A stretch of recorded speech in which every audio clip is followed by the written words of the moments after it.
Wah. Wah. Good. Still morning, everybody. Welcome back again to the channel. I am AmalgamAsh, and today I am just actually going to devote the next 4 hours to development and games and board games. We're going to do all of that stuff that I do on the channel, but live.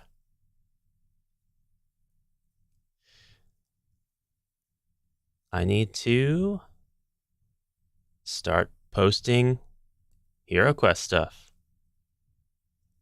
which means it's time to advertise to the HeroQuest groups on Facebook.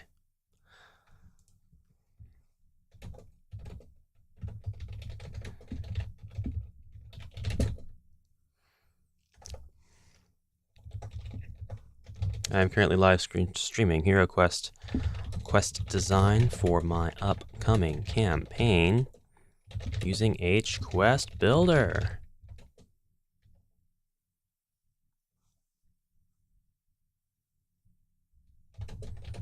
If you miss it, it'll be towards the beginning,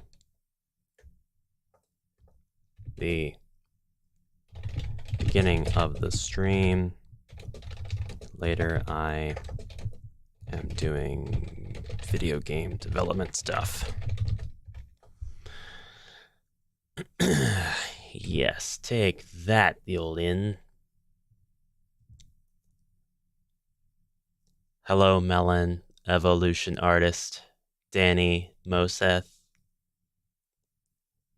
Right away, greeted by such wonderful faces.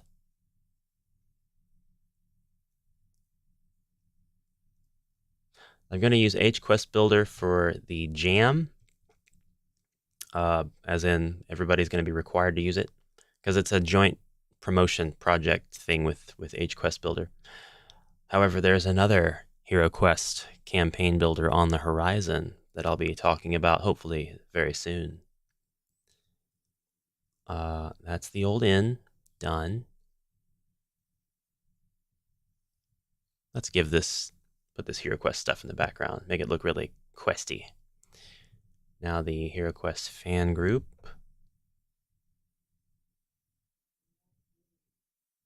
Didn't copy the link with my flavor text. Let's go ahead and get that. Crap.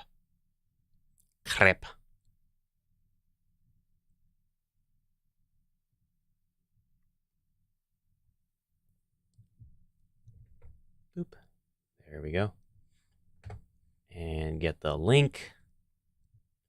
A lot of people are gonna lag in seeing the link, and they're not gonna be rushing in here right away. And by the time they get in here, I'm gonna be working on video games and stuff, and they're gonna be like, "What is this crap?" And they're just gonna leave. But that's the doomed corner I have put myself into, so it's fine.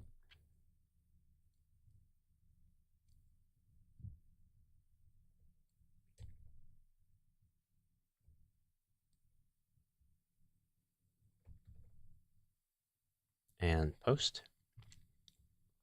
And that's the HeroQuest Avalon Hill fan group. And one more, HeroQuest Fanatic.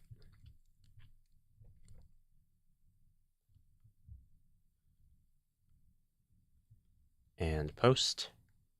And I don't think there's any other relevant groups. But I tell you what I can do is monetize this stream.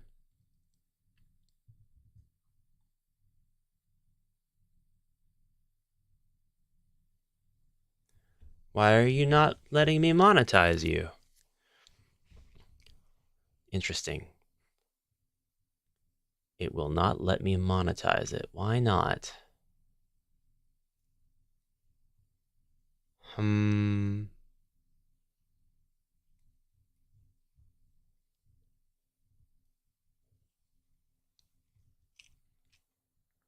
Changes saved, but it won't let me monetize it. That's nuts.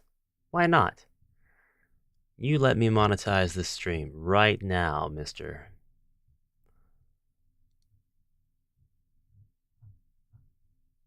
It's not that big of a deal. I can monetize it later. Dashboard. This is basically a subathon, and I've lost a subscriber, so it's working. Everything's going according to plan. I'm gonna shrink down. Whee! Oh. I was making a point about the green screen and lighting earlier, and this pretty much demonstrates why that's important. You see all this fuzz right here?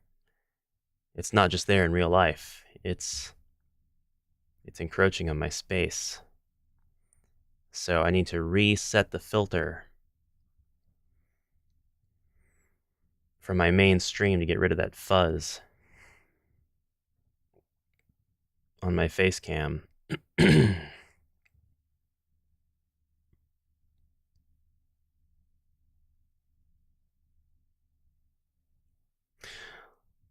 Instead of messing with it manually, I'm going to go to my just chatting. I'm going to copy the filter off of that. Chroma key, copy, mainstream, face cam, filters, paste. No.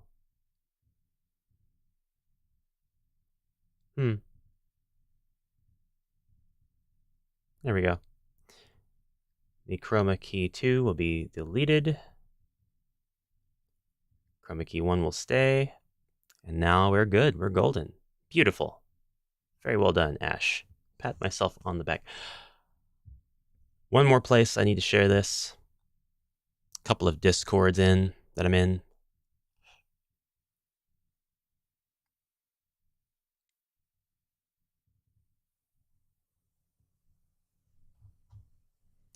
we will paste this in the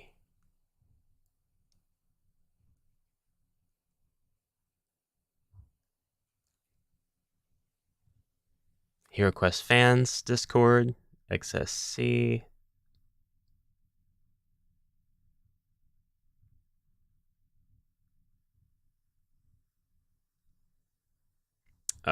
Videos would be fine. And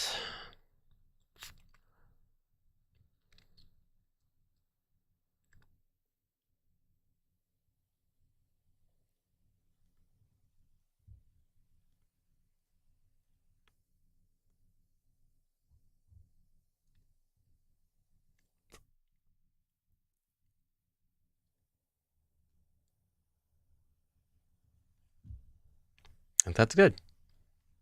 Hi, Ribby. Yo. I'm going to close Discord. I got my answer from Ward Icon on the color of dice that he wanted. So we're going to be making quest number 2 of my HeroQuest campaign, Rise of Chaos.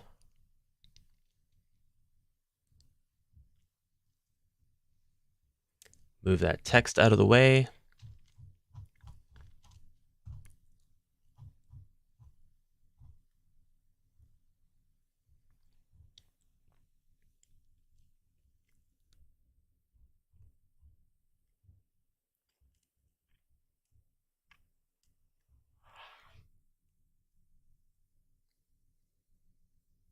Are these going to be downloadable? Yes. Yeah, the first one is downloadable now, and I'll put a link in the chat.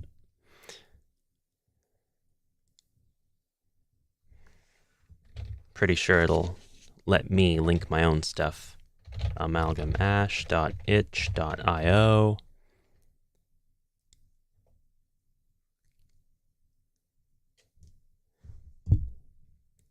You can go there to find where they're all going to be. The first one is there now. It's not the most like clean website for stuff like this, but it is what it is. That one's there by its lonesome. What I'll probably do is gather all 10 to 14, however many there are, for the first campaign, and I'll convert the quest page into a campaign page, and they'll all be there on the one page that you can download individually. If I can create a single PDF that has all of the files in it, either with HQuest Builder or another platform, then I will do that so that all you have to do is download the singular PDF, and that PDF will have the pretext, the story that happens at the beginning of the campaign, and the instructions on how to use the new tiles and rooms and such that hopefully will come with it.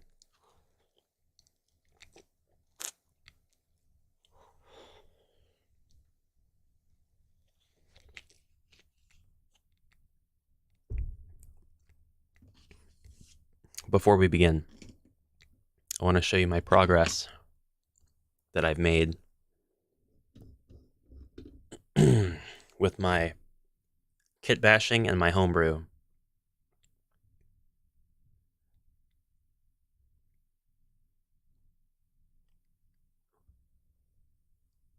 Zip them together.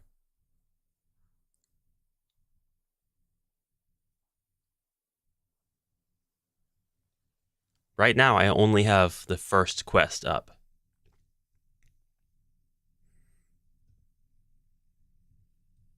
We are still ashen. We are ashen again. Hi, Wrath of Wood. We are ashing for the second time today.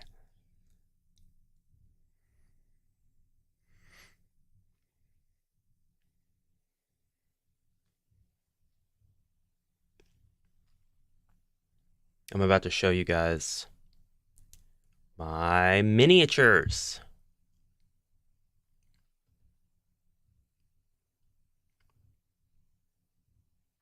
Gotta get rid of that because I don't want them being like, you know, invisible. All right, let's see what I can do here. Let's see. I think I could, I don't need to hold that. I can set it in its cradle. And I can actually just wind you down. So down you go. That didn't go down as far as I thought.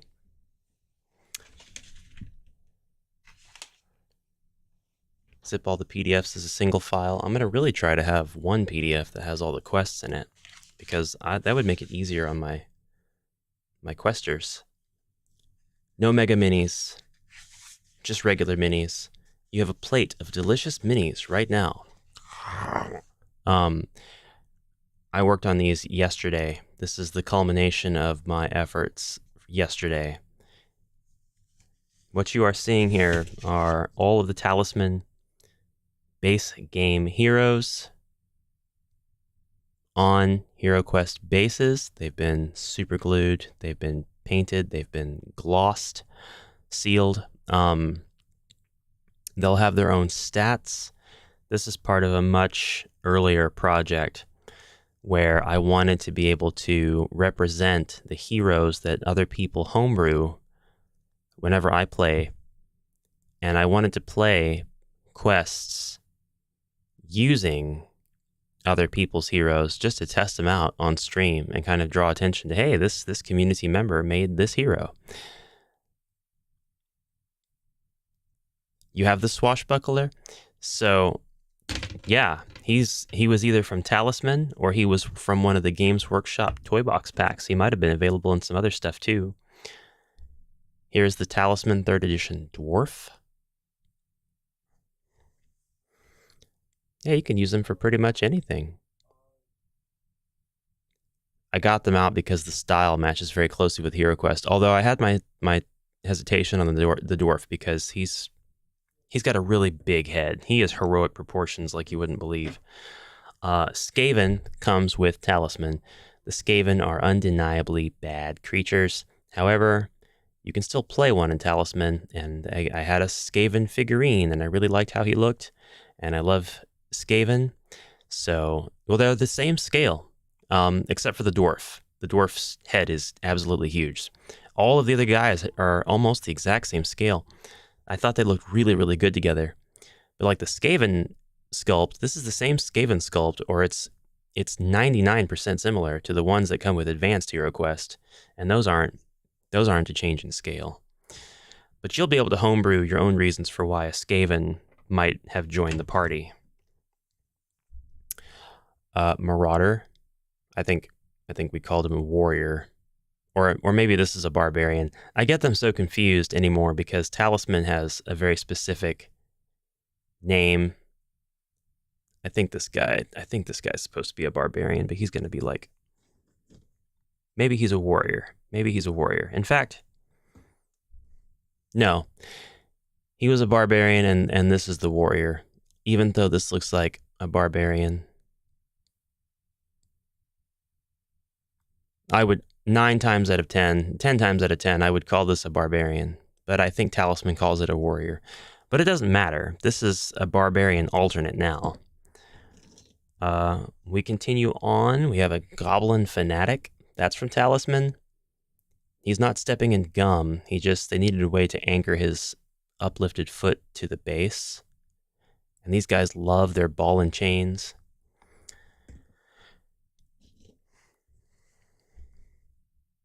Wizard. This guy reminds me of the Grey Wizard in Warhammer Quest. He makes a great addition to the team.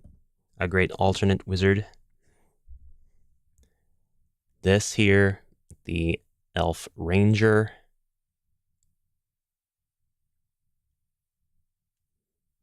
He's now done. He's completely moved on. I'm saving the best two for last. Sword Wizard hecking, yes. Yeah, I know, right? He's actually pretty awesome in the Warhammer Quest video game. Then we have this Wood Elf. I'm only considering these guys to be alternates to the main 4 heroes, and or by extension the newer 5 heroes that they have released from Avalon Hill. And then this guy, this is a Templar. So he can be used as a stand-in or a proxy for the Guardian Knight. You can give him the same abilities, be just fine.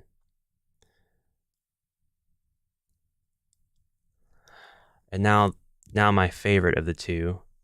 This wolf was available for Minis 3D, so he got the paint job. He is very sturdy as well. And the seal, and this is now going to be Snow Dasher, the animal companion from the new quests, pre-Frozen Horror. He takes up 2 tiles, where Snow Dasher only takes up 1. He's represented by a single tile in the bonus quest document, but we'll just use the rule that only the front of the tile will be the, for all intents and purposes, collision. And then finally, after so long, I have a stand-in for the Orc Bard, who is appropriately colored.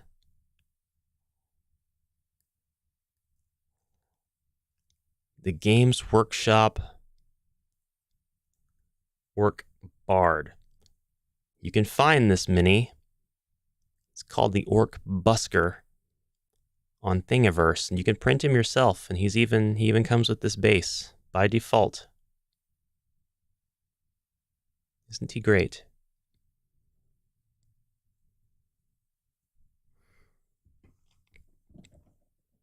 Another Ash on his request playthrough said that these Chasm minis on the Warhammer Quest box, as the originals weren't ready.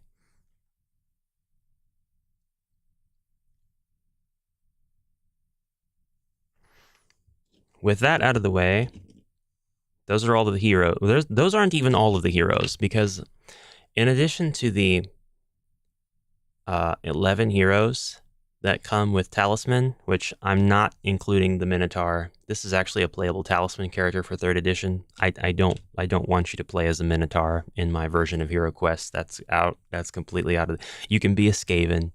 You can be a Fanatic Goblin. I do not want you to be a Minotaur. But in addition to those 10, there are another 12. The 12 are from other expansions, Talisman expansions. They have the exact same style, the same scale. They go from Chaos Dwarf to Chaos Sorcerer, Bright Wizard. I'm struggling on a Druid, Shaman, Ranger, I think, Sky Dancer, War Dancer. I'm struggling on whether to allow the player to play as a Chaos Sorcerer. That doesn't make much sense to me. That's going to cause me to break free of the convention of using all Talisman characters. I don't think I'll let them do that. And I don't think I'll... Because I took the Minotaur out, I think it makes sense. So I guess I've already broken that convention. But I also want to take away the Chaos Knight, or Warrior. Chaos Warrior is actually a playable Talisman character. And so is... who did I say? I said somebody else a second ago. The Chaos Sorcerer, the Minotaur, the Chaos Dwarf. I'd like to take the Chaos Dwarf out. I don't think he should be a playable character. Now I'm going to show you something that I'm very proud of. I have almost completely finished my teal faction. I now have a complete set of teal monsters.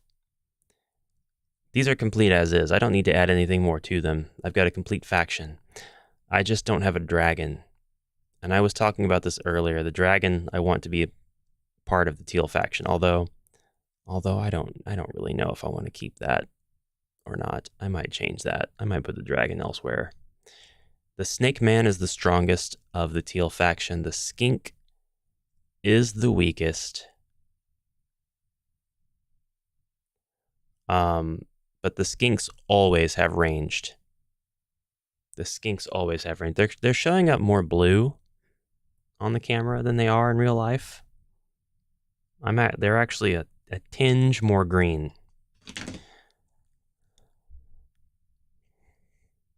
Oh, the Chaos Dwarf is unhinged. He looks unhinged, too. He looks crazy. His character art is nuts. But the Lizard Man...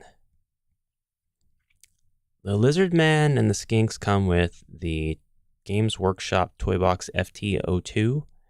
And because I was already using Skinks, I thought, ooh, Lizard Man. I'll go ahead and use them. So I bought an FT02. I ended up just like forgetting about using the same amount or whatever. I even bought separate minis so that I could obtain the Snake Men, because the Snake Men are from Dark World. They're not from HeroQuest or Talisman or any Games Workshop game. Dark World is from Waddington's and Parker, I think. But all in all, I definitely have 8 Lizard Men and 4 Snake Men. And then I've got like 10 Skinks. So I have, if you please, a complete HeroQuest faction. Ready to be used right now. Ready to be homebrewed. Ready to be placed on the board. Scenarios written for. I like it. I like it a lot. Here they are all together. Whoops, dropping some. We're going to set these guys over here. And now I'm going to be done talking about those guys. The rest of my guys I've got are primed. They're ready to be painted. But for now, they're primed. They have their bases glued on. They're a bit tacky yet. But in this set, I've got Draugr, whom I love, from Dragon Strike. And I've got from Battle Masters, which makes a lot of sense, the Chaos Archer. I've got a bunch of Chaos Archers. I have 4. I think I'm going to do 4, 4, and 4 for the Chaos Touched faction. They're going to be navy blue. And they're going to be comprised of Chaos Dwarfs, Chaos Archers, and Dark Elves. Oh, here you go. This is the Chaos Dwarf. This is the Chaos Dwarf. I have one that I 3D printed. His sculpt is crazy. He's got like a really tall helmet for some reason, hat, a crazy braided beard, and then like this hideous, dangerous axe. He's nuts. His character art has got like all these teeth.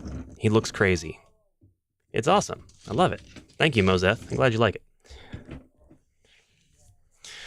So now that that's done, I'm going to be creating quest number 2. And I don't have anything wrote in my notes for this quest. We're going to be developing quest stuff till like 11, till 12, and then I'll switch gears. And I'll get into RPG developer Bakin, I think. Maybe RPG in a box. We'll see. The Orc Chieftain watches. He wants to party. The brutal battle from the cave entrance, already saddled upon a steed clad in dark tack bearing a skull insignia. I don't like that one, that intro, because it's too I gotta fix my stuff now. I put it back the way it was. It's too linky. You need to be afforded some time to go to the shop and stuff if need be. Whee!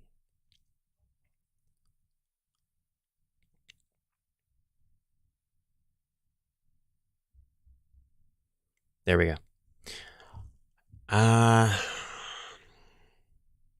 So we're just gonna make this one on the fly, I guess.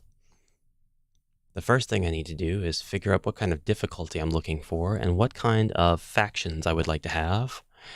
And I think for this second one, I'm going to allow a bit of community interaction to drive my choices. So if you would, take a look at my lame spreadsheet really quick. You'll see that we've got all of our official HeroQuest stuff on the left-hand side, Bard intro, and all of our homebrew on the right side. And all the homebrew has greens consisting of snotlings, night goblins, and black orcs. These are dark greens, the dark green faction.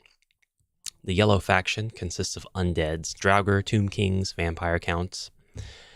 The navy blue, or whatever dark blue I end up getting on there, is the Chaos Archers, Chaos Dwarfs, and Dark Elves. And these three factions are the counterparts, basically, of the three factions that come with the game. They're extensions of those factions. But I also have a collection of bats, spiders, rats, and trolls, skinks, lizardmen, serpentmen, and dragons, beastmen, chaos beasts, beast lord, and minotaur, and then Skaven warrior, Skaven gracier, Skaven rat ogre, and Skaven packmaster. And what I want to do is figure out which one of these factions do I want to introduce. Now, somebody was already like, are these going to be downloadable? But you will have factions of monsters that you won't have in your core set. You'll have to proxy these somehow. But that's kind of what this is. It's not a very accessible campaign pack. It does require you, it asks a lot of you. It asks you to prepare a lot of materials. Undead versus vampires. Well, we're going in under the pretext of keeping the peace. It's just kind of a normal day, and Zargon hasn't been seen or heard from almost in 30 years. Wink. Subtle nod to how long it's been since the evil wizard player has had any activity. Thanks for introducing me to HQ Builder. Looking forward to seeing this project. Hello, White Rabbit. You're very welcome. Thank you for the kind attention and for dropping in to say hi. I'm looking forward to seeing what you might make with it. And keep an eye out for the HeroQuest Jam. I'll be talking about that soon. But I think what I'm going to do is replace the Minotaur with the Beast Shaman. And the Minotaur will go elsewhere.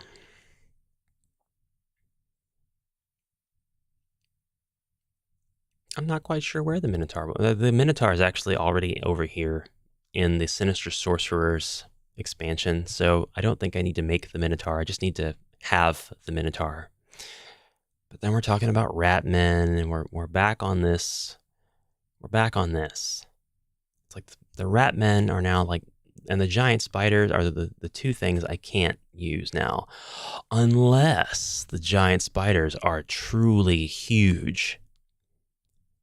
So vampire bar with undead visiting the bar.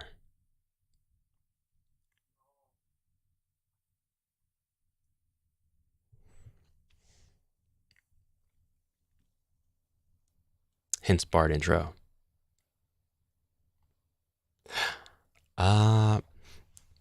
Your heroes are yours to configure from the start. Your party is up to your players.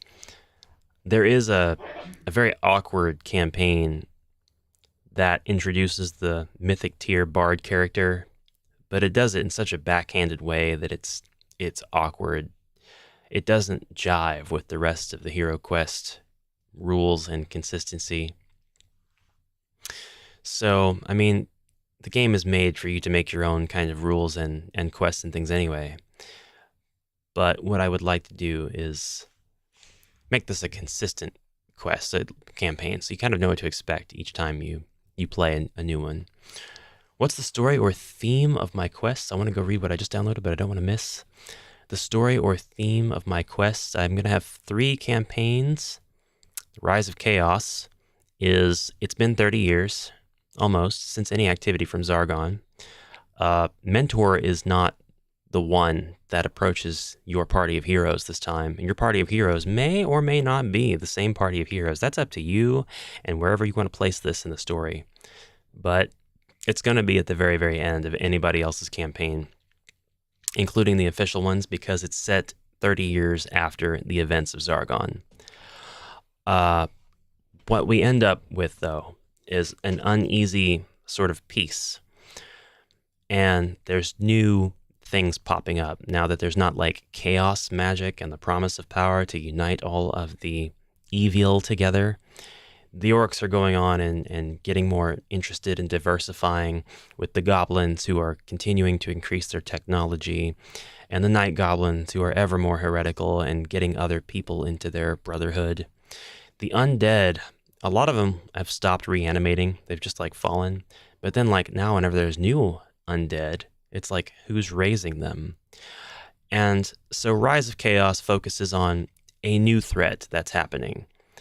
I can let you in on the big secret, the big spoiler, but I think you can figure it out, because the second campaign is called Descent of Dragons, but then the third campaign is called Wrath of Zargon. So we will definitely be explaining what the cause is of this quiet plotting evil, building its forces behind the scenes outside of Mentor's all-seeing eye. One thing I wanted to do is put your party at a complete disadvantage from the start. Like, oh, we're happy-go-lucky, we're doing whatever. But where's Mentor? If Zargon came back, shouldn't Mentor? What happens if Mentor doesn't? What happens if there's no lore tome to guide you?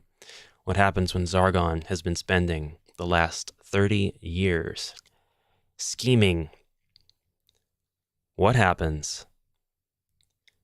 What happens if Zargon has a son?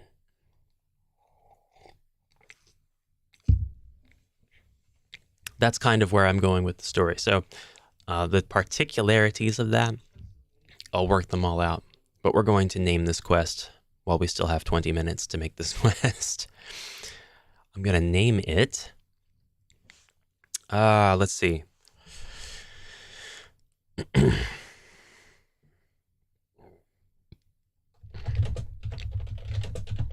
The Burning Village by AmalgamAsh's.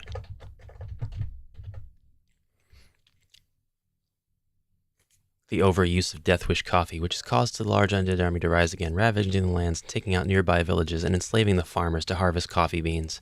That's genius. I can't argue. I can't argue with that. Narrative.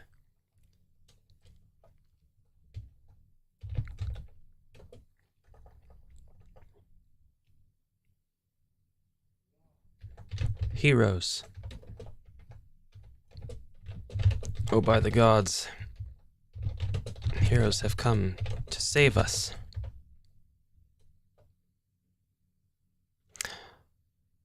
It's always a dialogue, so I have to reveal who it is that is talking, or else heavily imply who is talking.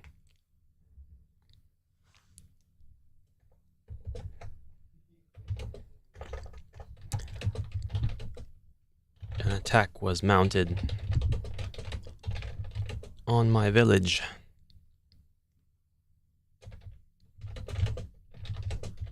Just the last hour.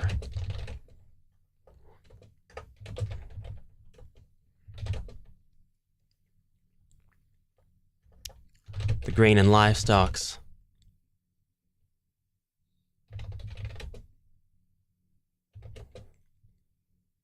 Burning to ash. No pun intended.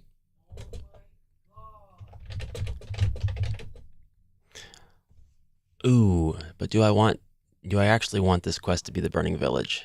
Because who am I introducing? What faction am I introducing? I don't want them to burn.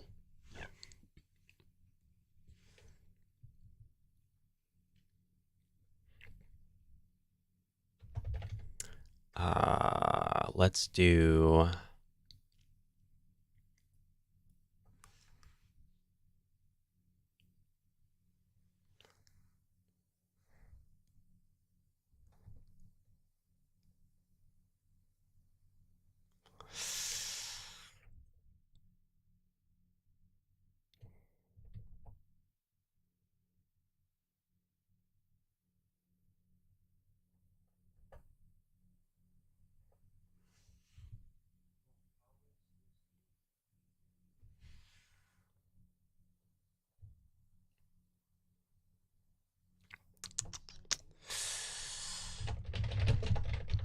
Nah, we'll do the Burning Village. Because I'll just introduce some green, some teal faction with greenskins. The Grain and Livestock's burning to ash.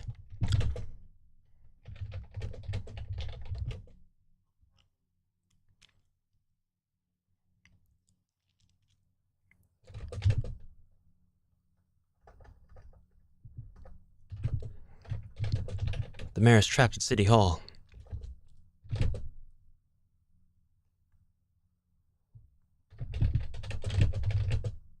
And goblins and other creatures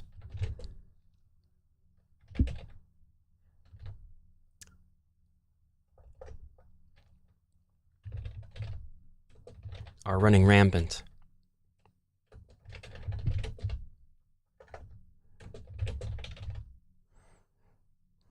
Pillaging our homes.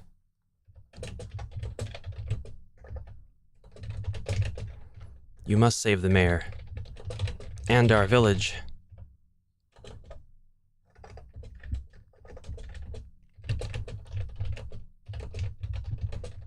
He is certain to reward you handsomely.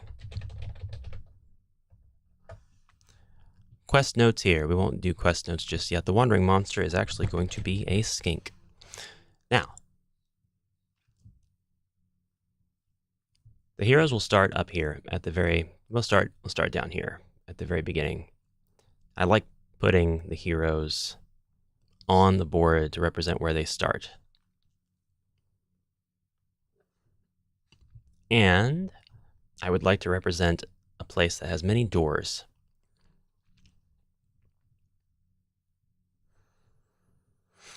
So we're making this village. We'll offset these so that we've got, I'd actually rather have big rooms. So we'll have the doors. 2 doors here. Delete that door. 2 doors on this side, 1 door on the left side. And then this would be City Hall, but I'm not going to let the heroes enter through this door. They'll have to go around the back way. The back way is going to be, of course, blocked off.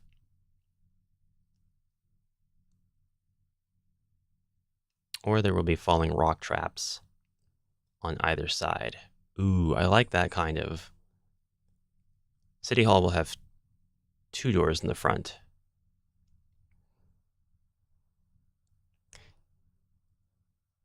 And a single door in the back. Or will it? Yeah, we'll get rid of that. We'll actually delete that one. Once you make it into City Hall, you are free to do what you need to do there. We're gonna put some monster icons in the left-hand corner of the board to show what I have available to me, and then I'll disperse these monsters throughout the board. I'm using all of the game system goblins, as well as their Keller's Keep expansion number. So there's gonna be at least that many goblins. But then, like, these orcs, I'm not gonna use all these orcs. I'm gonna use a bunch of goblins and orcs. Probably all of the goblins and maybe 4 or 5 orcs. But the rest of these monsters are gonna be skinks and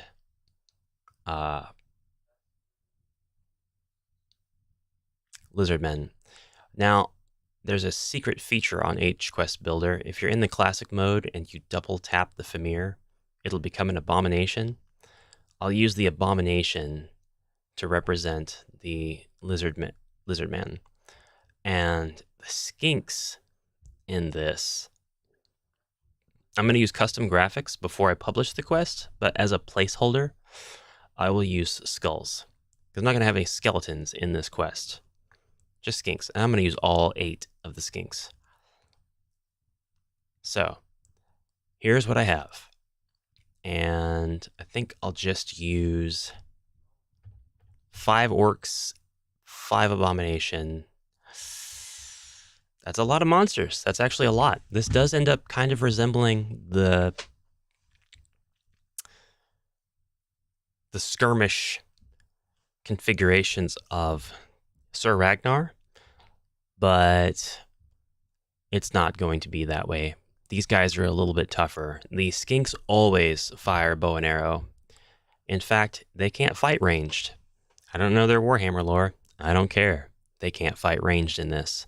If you're right up next to a skink, he will not be able to fire at you. He won't be able to attack at all. Which is why Zargon will have to think a bit creatively about how to play these guys.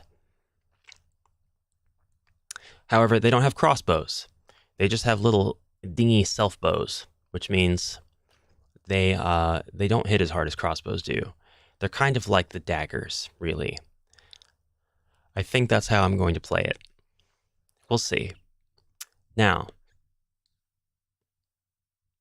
I don't think that there's any quest where you start off in a room that has monsters, so there's not going to be any monsters present here just yet. But there will be monsters just around the corner. So once you get right about here, you'll see your first skink. I'll take one from my party there. Ooh, and I'll go ahead and put a skink here, because why not? But then when you go around the corner, nobody till you get right about here. And then there is another skink.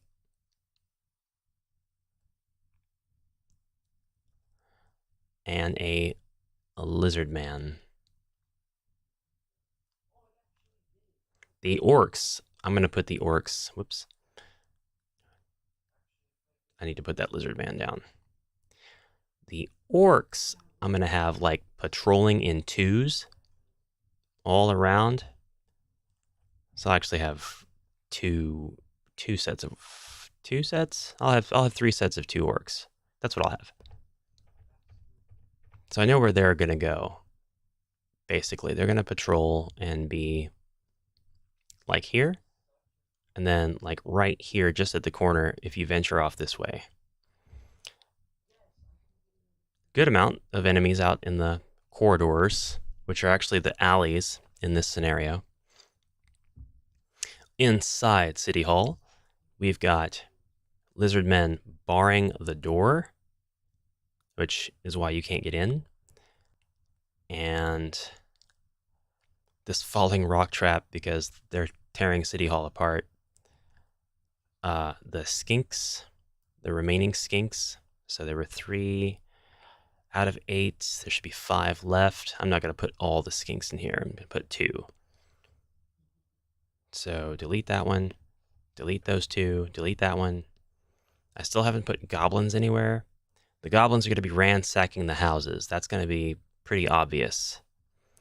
So I've got 6 goblins. I'm going to go ahead and use all 6 goblins that I have.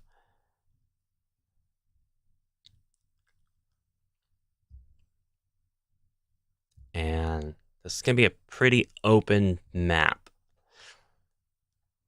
I can take the goblins out of my collection there. I still have 2 more lizard men and 3 skinks I can use, because I've used 1, 2, 3, 4, 5 so far, and I have a total of 8.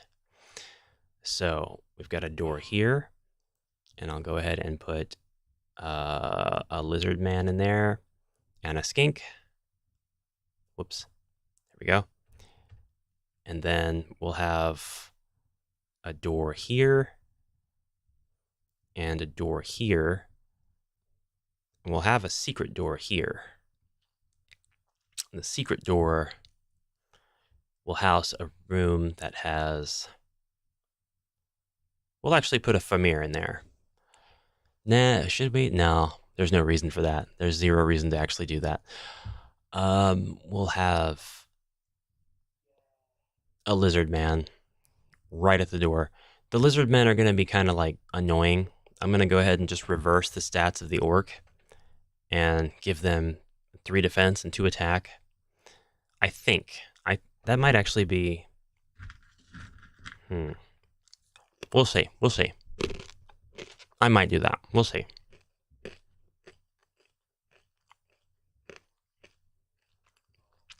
I like the idea.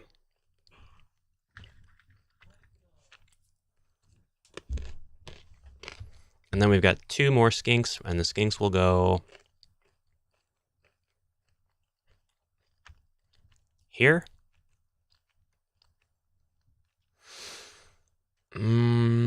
Yeah, here and here. So they're always going to be kind of waiting for you with ranged attacks. That's all the monsters on the board. All the monsters are done for this Burning Village scenario. Now, where's the mayor? City Hall, right? No. Once you get to the back of City Hall and you see these monsters, they're going to yell about how they've taken the mayor somewhere and you'll never find him. Well, he's going to be hidden away in this room.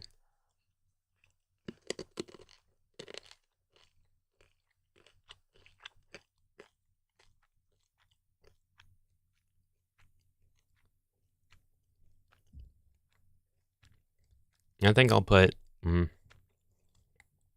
rock wall there, and I'll put the mayor right here. I don't have a place for him. Oh, here we go. The X.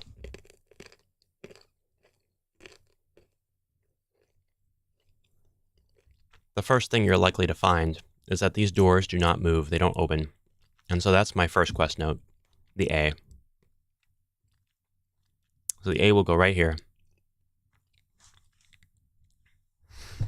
A. These double doors do not open. It seems they are being held shut. The heroes, capital H always. The mayor is on a hot date. Yeah, he's being locked in a room with a lizard man. I can think of no hotter date. The heroes, I can think of no slimier date.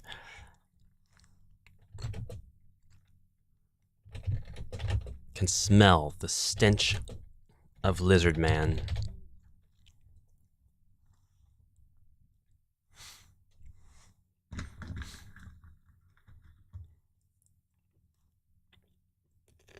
Lizard men. B.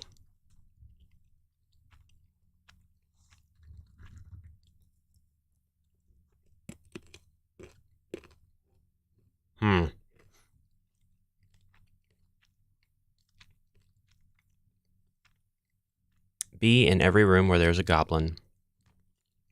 Or a pair of goblins.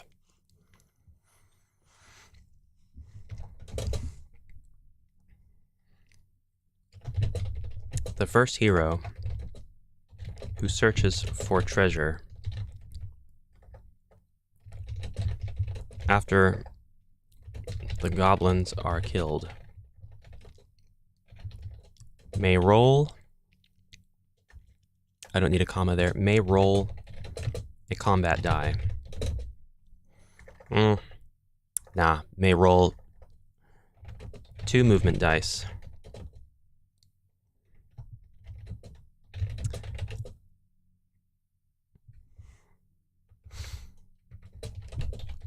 And multiply the result by 10. Scandalous date. They then find that much gold. We'll have a mechanic in place where they can return this gold if they want. Maybe. Depends on how I feel a little bit later. C.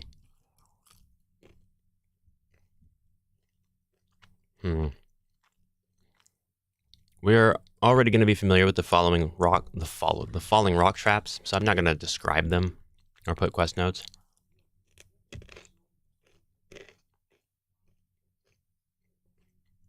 I'm going to be a jerk and put a spear trap right here.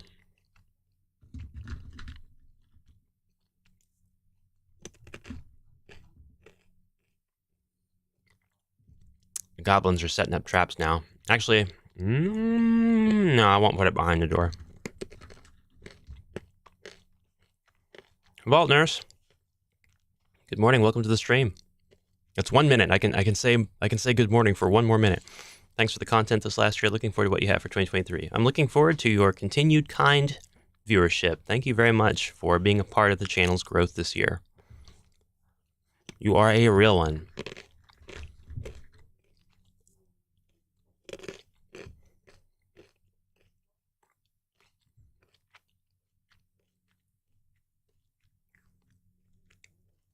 C. Quest note C. I should put something in here that kind of indicates that it is a city hall.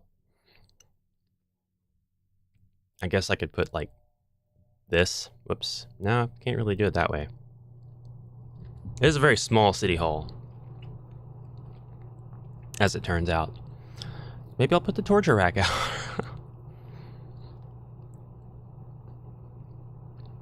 There we go. And then I would just like, I'll put a shelf here.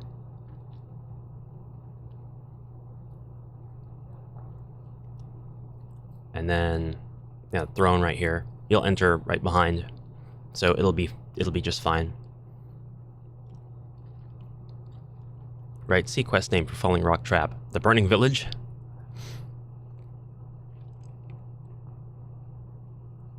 C, the Burning Village. I won't put a fireplace in here. If you have business at City Hall, you deserve to suffer. Such is the way of the government. Alright, so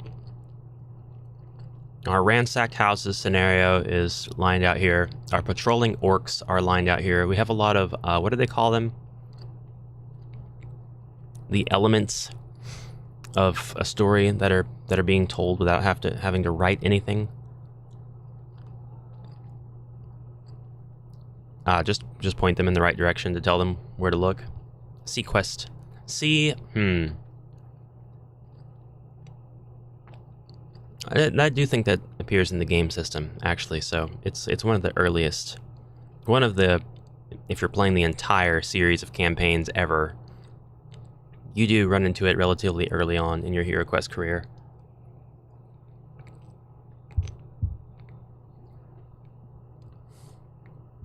This room will have furniture. We can start putting furniture in rooms now. Oh, but I really should point out the C note, and the C note is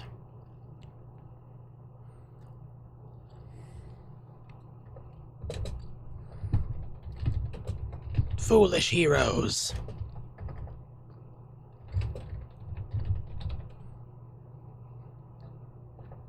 The lizard men say,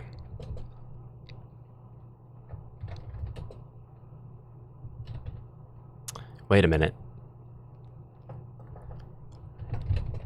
I have to think of a better way, an ageless way to say this. The mayor isn't here.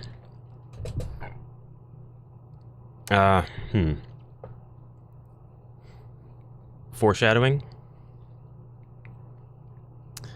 When you enter this room, basically, you can see that the mayor's not here. The heroes see that the mayor is nowhere in sight.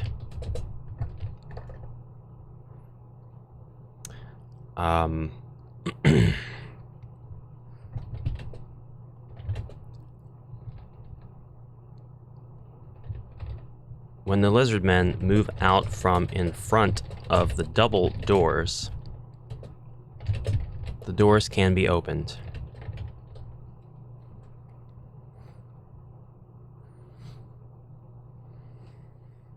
I think that's all I have to say, because at this point, you know, they're not going to help you.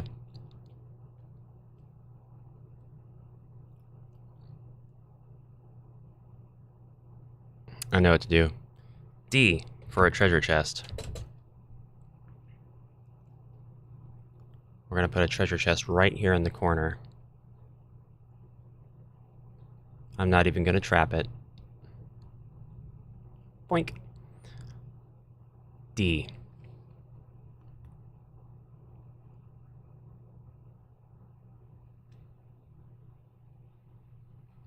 Oh yeah, I've got Keller's Keep tiles that I can use too, if I want.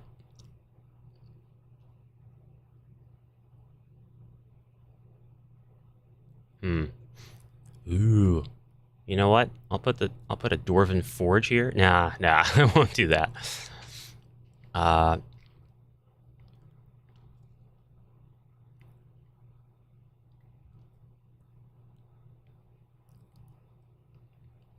It's fine. It's fine. Return of the Witch Lord. I don't think there's anything there. I want to use the Frozen Horror.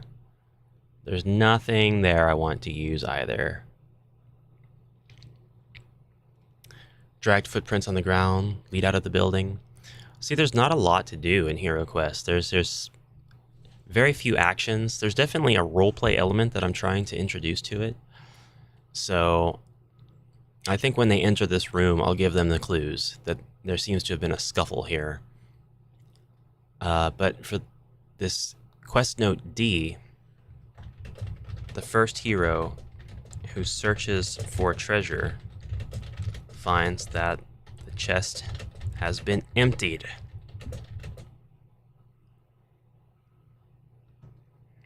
By bandits. Finds that the chest containing the town treasury has been emptied by bandits. Ash's lost thoughts. That's a treasure all of its own. I don't know, man. One man's trash is another man's treasure. E. E is right here. And should be the last quest note that I have to give. Bink. So now I can come back up here. I'm going to go ahead and collapse these. Man, Squidge did a lot of work on that. Oh, and that's where I can get my mercenary symbols. That's cool. I might need to use those. I like those a lot. All right, that's E, and then F. E.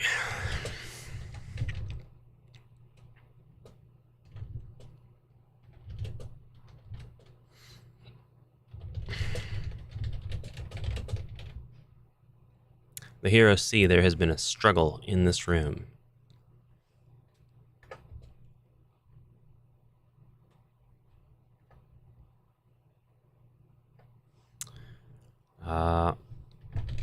When this room is revealed,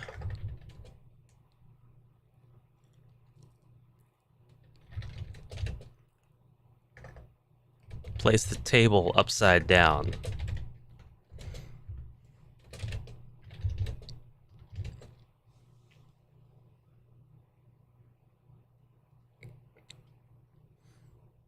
The heroes see there has been a struggle in this room. I want to say that there's like bloodstains and stuff, but I don't know.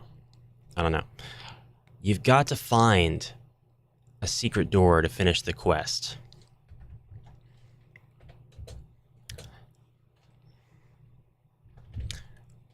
The lizard man guarding the secret door attacks immediately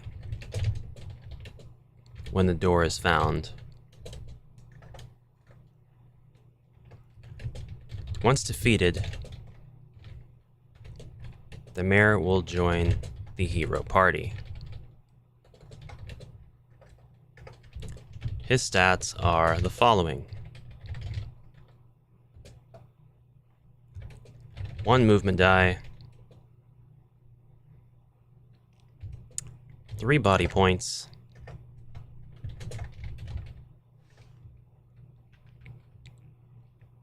1 movement die, 0 attack dice,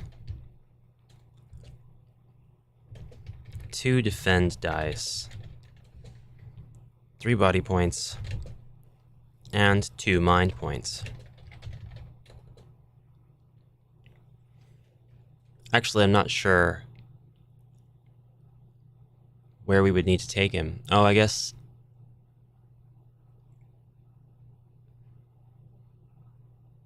I'll create a safe house, actually. Lifts rug looking for doors. Hell yeah. See? You got it. That's the roleplay element coming into effect. It works brilliantly. 1 movement dies, or attack dice, 2 defense dice, 3 body points, 2 mind points.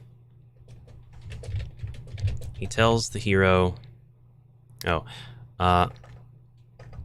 the hero who found him may move him after they have taken their turn. Upon being found, he says, "Please take me to my safe house."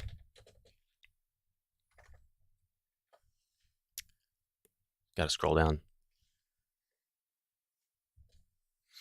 Are there numbers? Yeah, see X2 on map. Is there a way to transfer via a room via a trapdoor on the map? Yes.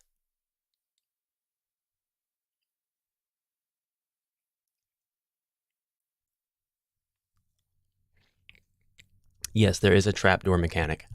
We could probably put the trapdoor in City Hall and then like have it lead out to his safe. I think I'll put the trapdoor in his safe house. Zargon, please show the heroes. Please gesture. Please gesture. Please point to. I'm going to try to use as plain language as possible. Please point to the room marked X2 on the map. Hi, Knifefish. Good morning. Your paraglider work is insane. It's so good. It's so, so cool. And actually, you're right. Livestock is already plural by itself, so I have to take that S off of there. It's livestock. The guy was panicking, man. He was panicking. He's trying to get you to stop the raiders.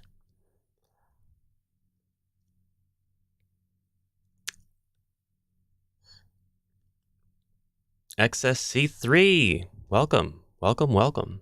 Thank you for dropping in. Good to see you. Happy New Year's Eve. Yes, indeed. Exactly. Upon being found, he says, please, upon being,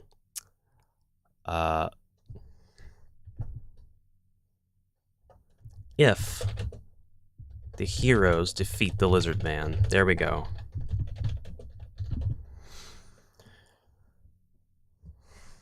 The mayor says, and I'm gonna capitalize the M because I've been doing that. Please take me to my safe house. Zargon, please put the remark X2 on the map.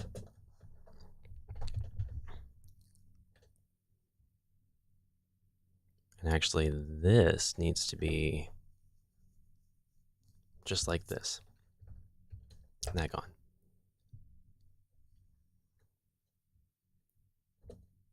Hope to see you at a future Rantcast podcast. Possibly. We will see what 2023 brings.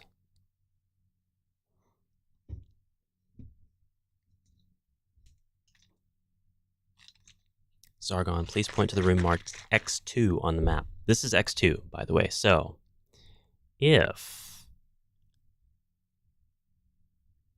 we go here, that doesn't look right. I might just go ahead and put another letter instead of X2. So F. It'll be F.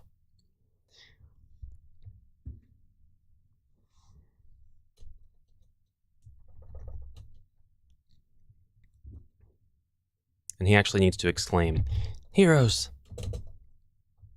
I beg you, please take me to my safe house." Zargon, please point to the room marked F on the map.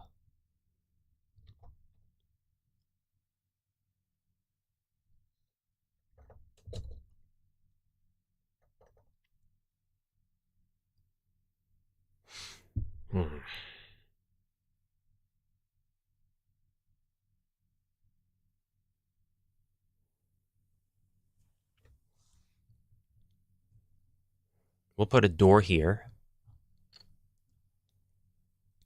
And we will put... Yeah, we'll put the door here. We want to be in a little bit more danger, I think. We'll put the door here. There we go.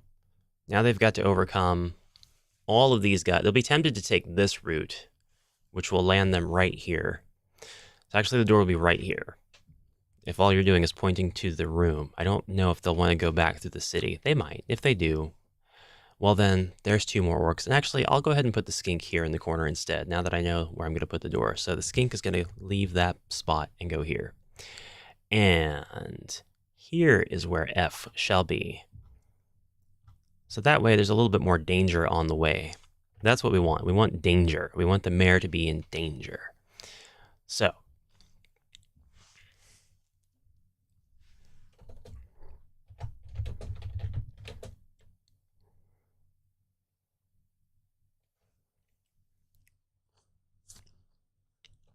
good luck on the... whoop. Thoughts on rule controversies. Crossbow versus longsword range. Spell saves from dying. Polar warbear double attacks. Thought I'd get things going if you weren't busy before. You know my thoughts on all that. I ain't gonna waste anybody's time repeating my brains out. To each Zargon their own. You know me. I'm too passive to argue about that junk. Good luck on the quest. Shout out to Squidge Monster. Absolutely though. Absolutely. I won't disparage anybody else that wants to debate about it. All that's fine. But like, ambiguity is what makes the game. And in my campaigns, I'm just going to add to the ambiguity. People are going to come up and be like, what did you mean when you wrote this? Because I've been playing it this way. And my buddy says it's this way. And I'm going to be like, you're both right. The lizard man guarding the secret door attacks immediately when the door is found. Once defeated, the mayor will join the hero party. His stats are the following, blah, blah, blah, blah. If the heroes defeat the lizardman guard, the mayor says, heroes, I beg you, please take me to my safe house. Zargon, please point to the room marked F on the map. This attack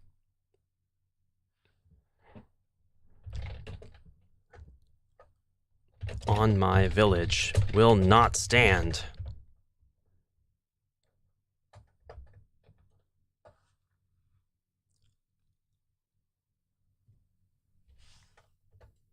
And then the last note. Why did I say F if I'm doing this all from the letter F already? The F actually needs to go there, and here it needs to be G. So back to my description I go. The house marked G on the map. This attack on my village will not stand.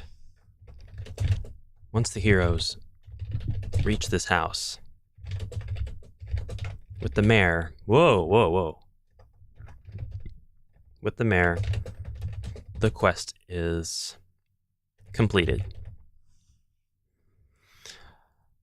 All right.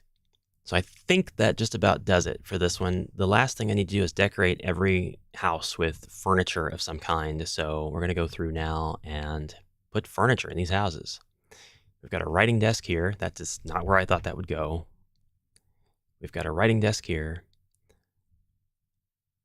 The writing desk, actually that should go here, not here. Boop. We've got a table. That's what we've got here. We've got a table. Here we've got the other table. And in this room, we've got a cupboard. And I needed to save a table. I needed to save a table for this room so it could be flipped over, right? So this will be the room that does not have a table, but instead has a fireplace. And then finally, this one will have a bookshelf. And there we go. I think we have a proper village quest here that we can play. Maybe a few more falling rock traps. Well, I don't know about that, actually. In fact, I'm going to move that falling rock trap over here just to give whoever foolishly decides to round this corner the ability to get trapped and have to deal with 2 orcs and then a lizard monster or vice versa, and then have to get through skink arrows. So there's that. And then in this house, because why not, let's put the weapons rack. And that's it. Every single room is accessible. All the rooms that are in use are accessible from the alleys, and they're all just one-shot rooms, except for the one where the mayor is hidden behind the secret door. That is gonna work just fine for me. So it's the Burning Village. I don't know if I want to call it that. I might call it the Ransacked Village, actually.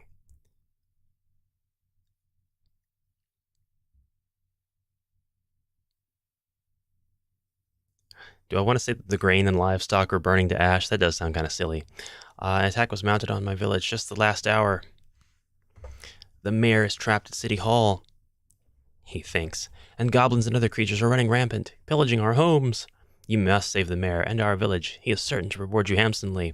You're not getting a reward at all. Your reward is the knowledge of, your reward is the enemies you made along the way. All right, so we're going to save this as a PDF. The wandering monster in this quest is a skink. The one more thing I wanted to do. Skink. Place anywhere in heroes' line of sight. Yes. Kind of an evil little quest going on here.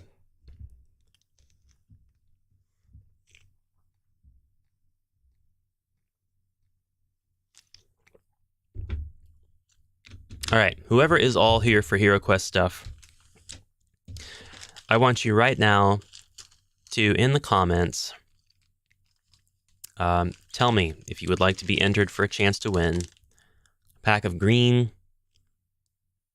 They won't show up on stream because they're green. A pack of green HeroQuest classic wooden dice, etched and painted by ReproQuest. All you have to do is chat that you want to win them. Of course, it's while it's live. If you're watching this in the future, you can't join because they'll be given away by then.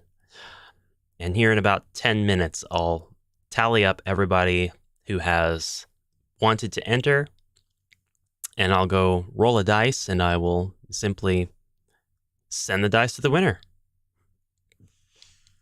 I told you there were going to be giveaways. There would be more like that as well throughout the stream. So if you're interested in free HeroQuest dice being sent to you, stick around.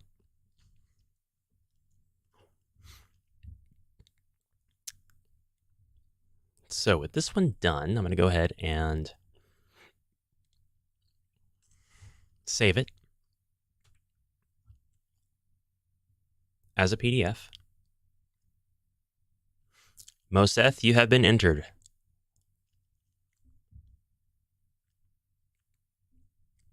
I'm going to say 12:30. 12:30. Glad I hung on till the end. I could use more dice. Well, this isn't the end, but I am glad you hung on as well. I'm streaming for another 2.5 hours. Save as PDF. Yes, please. It is the end of the HeroQuest portion, really, so that's accurate. I wasn't trying to be contradictory. Where did I say it? Desktop, then HeroQuest quests, then Rise of Chaos. 02. The Ransacked Village.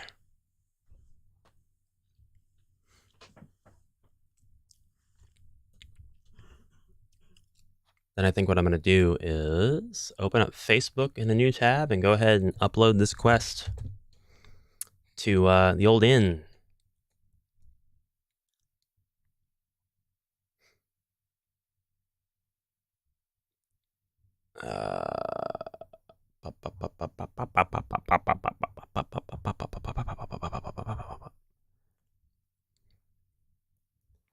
Five notifications. No. Folks, like my post. Thanks for liking my post. Appreciate it. Stool and creeper combo. Why is that a notification? I hate Facebook. I don't know who these people are. I don't know who you are.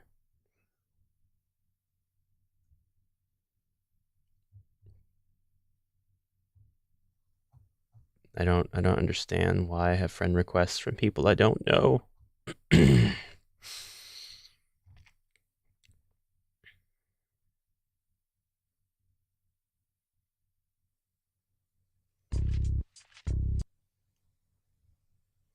Musicians, no thanks. No thanks. Actually, I forgot. I got to go to itch.io and upload it there. It's itch first, right? So itch.io. What have I got here? I sold Rise of Chaos 01 Ulrich's Hideout for $2. Oh no, I hope nobody thought that it actually cost money.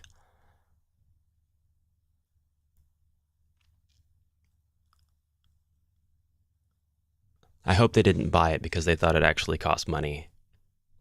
That would feel kind of cruddy. The itch.io stuff doesn't cost money at all. It's whoop, get off there.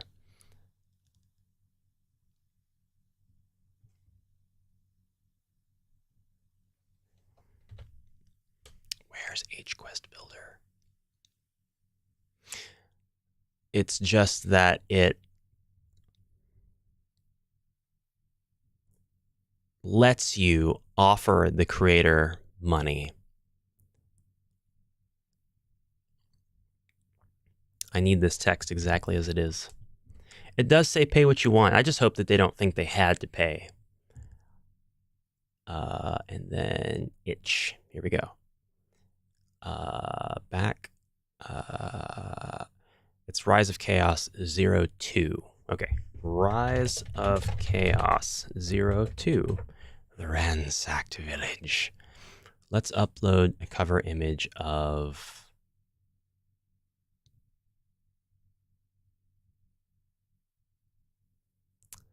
Where's my HeroQuest thumbnail? We'll just use this.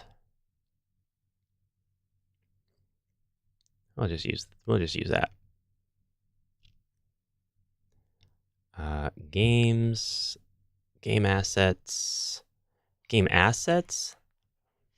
mods, game assets, physical games. Other, that's what I did. Other, downloadable, released, $0 or donate, suggested donation, $2. Second quest in my Rise of Chaos campaign. And a mighty fine introduction to the Lizardmen and Skinks, if I do say so myself.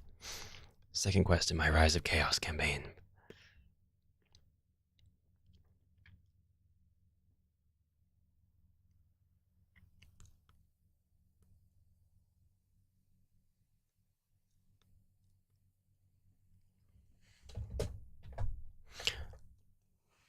I think that's all I'm going to put. Tags, HeroQuest, TTRPG, board game, HQ, HQuest Builder. Yeah, that's a good idea. Draft it. I need to upload the file. Upload Rise of Chaos. Beautiful. And it's uploaded. And save and view page and draft and scroll to the bottom and public and save. Itch is messy. Itch is messy. But, you know, there it is. I just homebrewed a way for the wizard player to transform into an arcane mage. Really? I would be interested to hear about that. And also welcome to the stream and hello. And thank you for dropping in, Anders. Brinch Peterson. That's the Ransacked Village. I will need to come up with part 3 of the Rise of Chaos. I realized that I did write this stuff down. I don't know where the document is. Unless it is in here and just really slow, like really, really low down.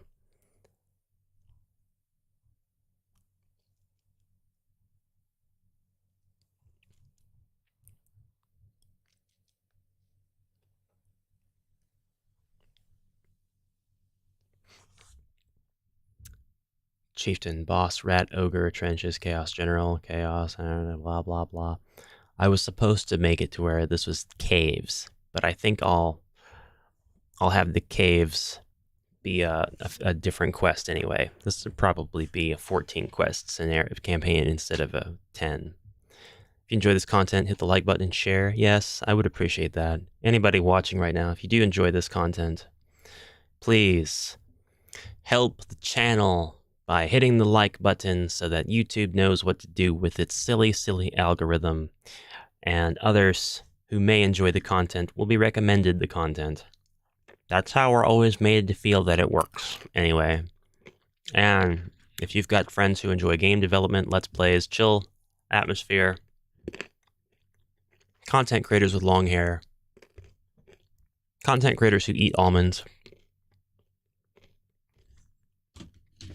Homebrew HeroQuest, for those who missed it, the work on my miniatures yesterday, which took all day. Yes, that is a Chaos Dwarf that you see right here in the corner. Yes, these are Battlemasters Chaos Archers that you see. Yes, these are Warhammer Snotlings that you see. Yes, these are Dragon Strike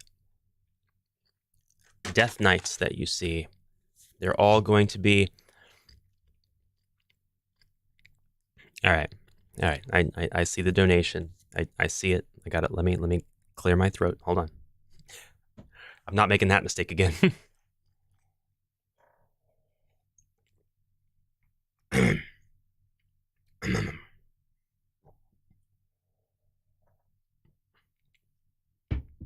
Subgraphics.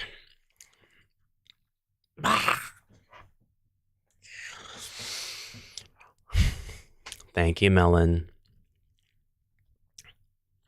Thank Melon for the ability, the unique ability to send me into a downward spiral of chaos and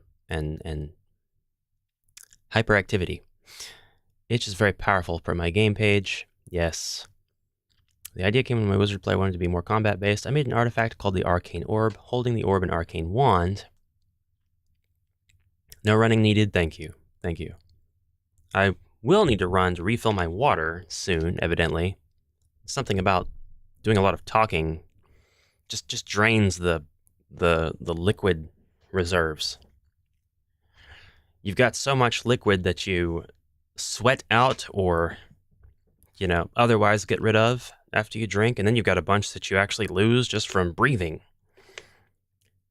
Good evening, Giles.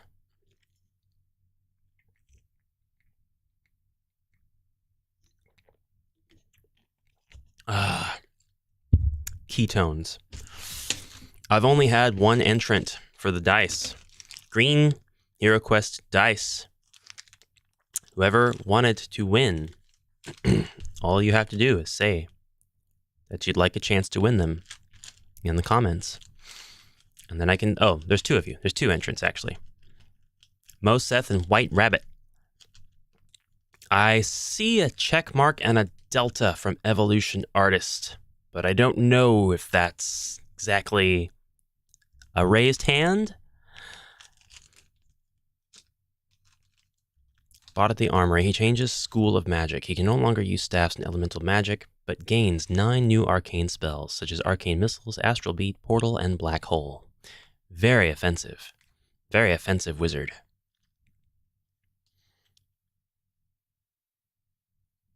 Oh, if he can't use staffs, then what does he use?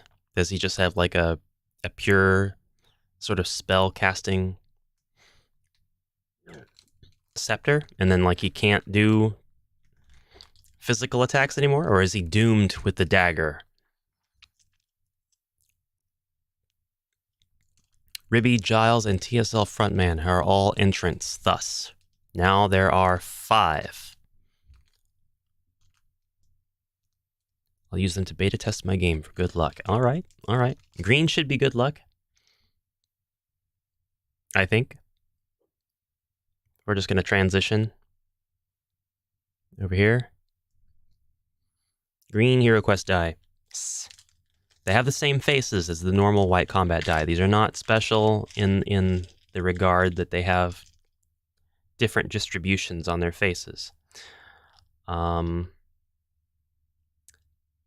As a matter of fact, these particular dice have a defect.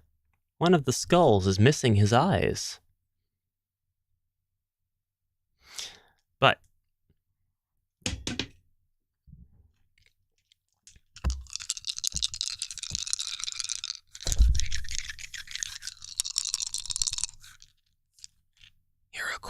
ASMR dice rolling.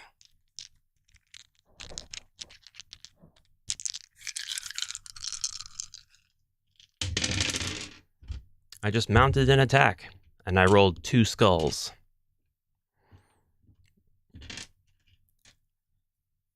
On the roll of a blind skull. You know, yeah, you could correct the defect and complete the picture, but you could also keep it and add a mechanic. And then you do have a different distribution of faces after all.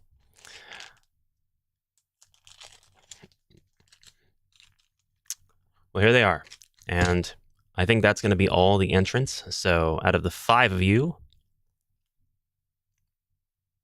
what a coincidence that it was 5 again. Now we get to do this live. Before, I'm not going to roll the dice. I'm going to see if this is one of those silly ones where you have to stop it yourself. No. Okay, good.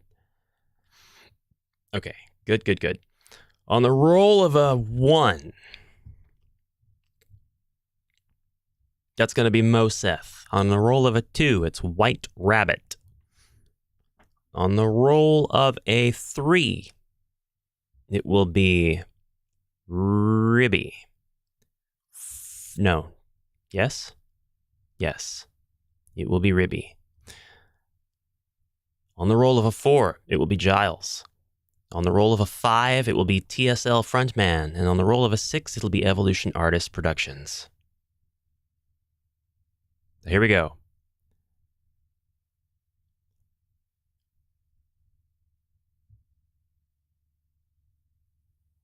Damaged goods.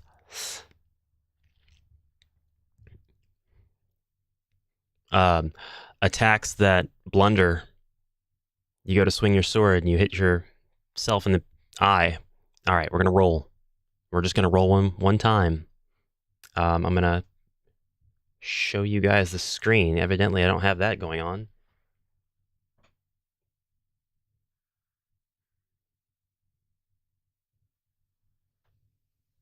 Oh, I've got to take my green screen away. Hold on a second.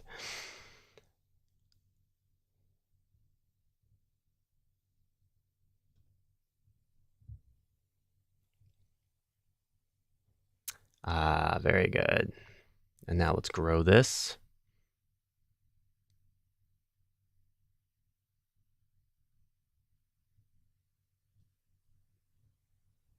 Oh, that's actually kind of cool. That fixed my chat, that's for sure. I have decided that the restream does not need to have that chat there. Stat-wise, 2 attack dice, 2 defend, 4 body, and 5 mind. He can buy an arcane wand, which can shoot arcane guided missiles for 1, depending on the dice. Skull, 1 BP, black shield, 2, enemy gets hit. Nice. Very nice. It's kind of like the Warlock, but it's more chance-based, so it's not quite as OP. It's kind of probably what a lot of people would have liked to see in the Warlock. We're going to hide that. There we go. That fixes that. Oh my god, that fixes that so nicely. Goodbye, second chat. I really needed to, really needed to address that sooner.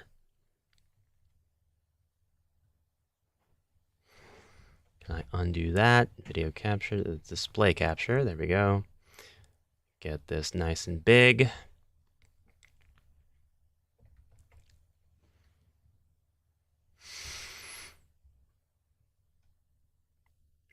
Transition. There we go. All right, guys, I'm going to roll the dice. I'm going to roll the die one time. Again. It goes Moseth. Can't remember. White Rabbit. Ribby. Giles.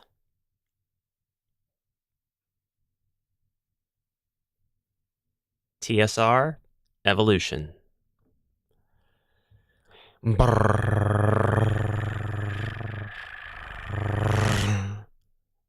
It's Ribby. Ribby is 3. Ribby has won a set of green dice.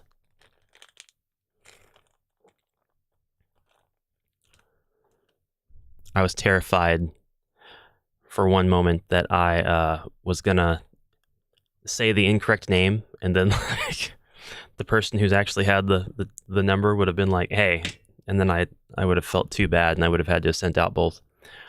Yeah, stick around. I got more dice to give out. This black set goes to Ward Icon.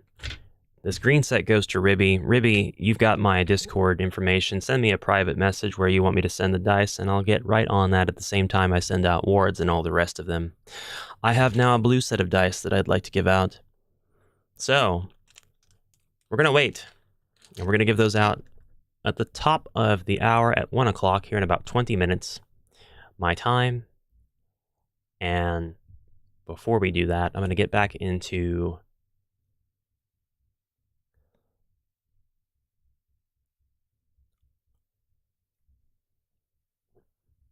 not Smile Game Builder, but this time RPG in a Box.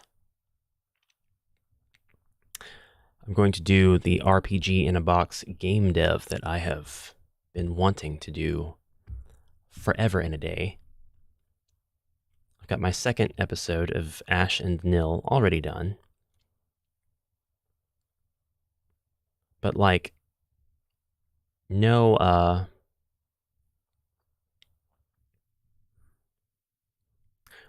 game, just graphics. And that kind of matters. So we're going to transition to this, and now is the point where I can share this stream to the RPG in a Box folks.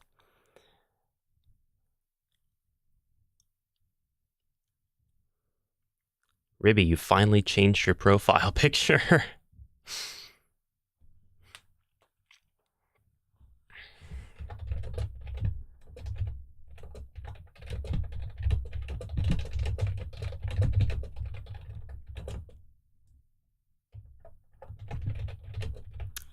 When is New Year's Day? Sunday. So it's going to be Monday.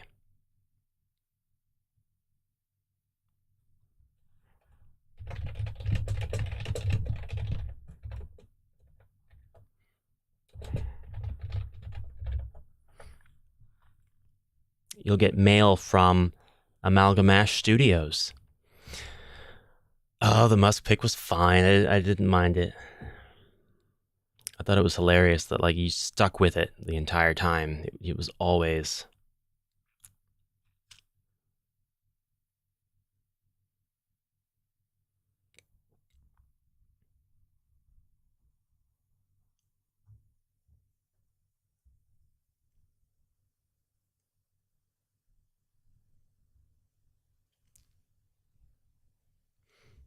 And so, showcase.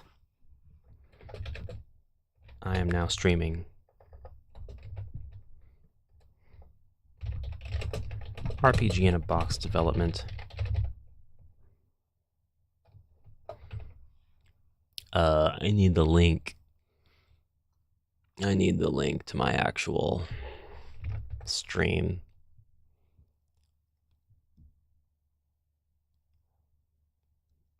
Content. Bleep. You're still off with monetization. Can I please turn you on?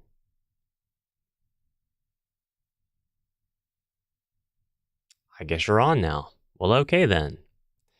Don't know why I couldn't turn you on before.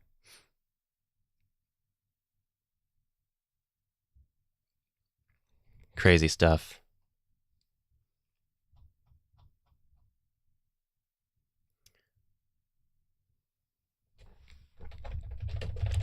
Among other things, if you drop in later, you might see some other engine.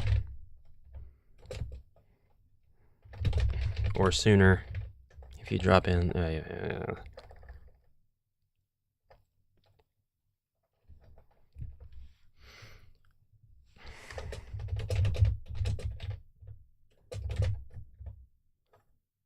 Bink! There we go. We are now in linked in Showcase.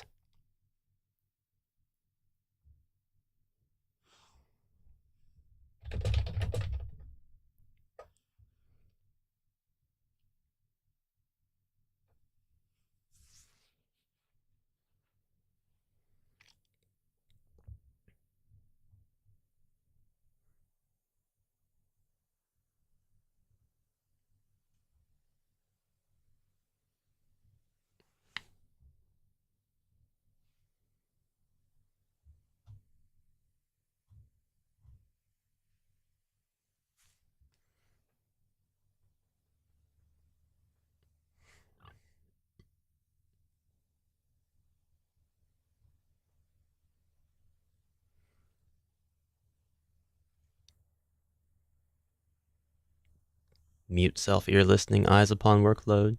I need to get some music going. We're going to go ahead and begin development of the next engine, and that is going to be RPG in a box. We're going to mess with the Ash and Nil project this time.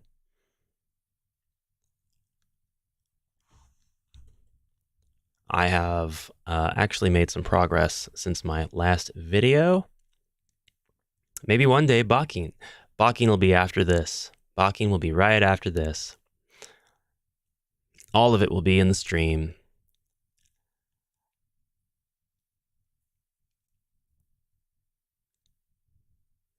If I open up my studio, this is what my room basically looks like, more or less. I've got some board games and stuff around, best for last. My project is garbage right now, so there we go. Looking right down into the room. And I've got some shelves I need to put up. So I need to go to the voxel editor and make some shelves. And so I'm just going to, this is where I'm going to make it not quite the way my room looks. I'm going to go ahead and make objects, name, shelf, Ash, shelf, grid size 16, 16, 24 is just fine. And we're going to build ourselves a shelf and put the timer on. This isn't going to take long at all. We're going to go ahead and make it to where it's going to take up almost half a tile. Hello, hey, where's my TARDIS? I don't know why I read it that. Hello, where's my TARDIS? Hey, how are you? Welcome. It's my last stream of the year. I'm glad you decided to drop in. We'll do 5 high on the voxels, on the corner posts. Then we'll put a thing over the top. Yep, that works out fine. That's exactly what I have. 4, 5. 1, 2, 3, 4, 5. 1, 2, 3, 4, 5. I should just do a box. No, 1, 2, 3, 4, 5. And then all the way across.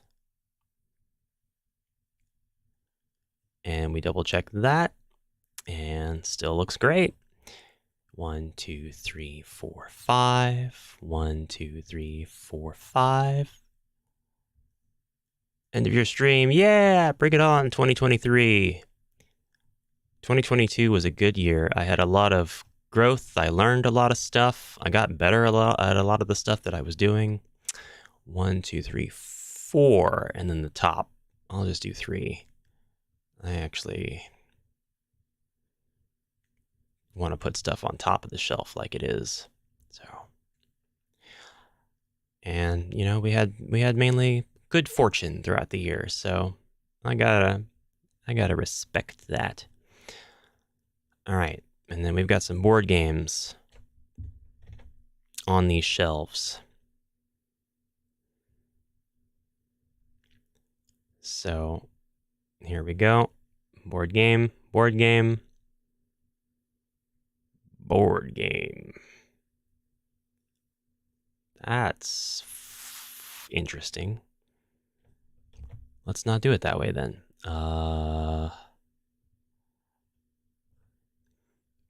Board game.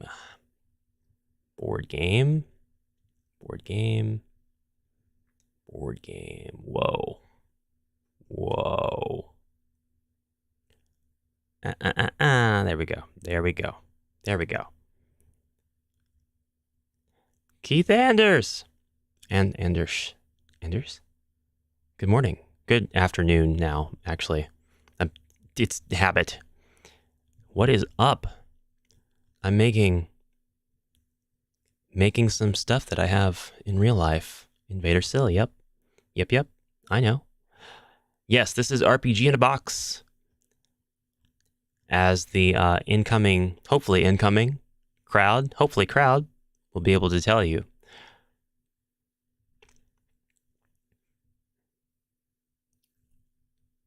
A shelf of board games is what I would like to make here. Although it's not entirely obvious what they are.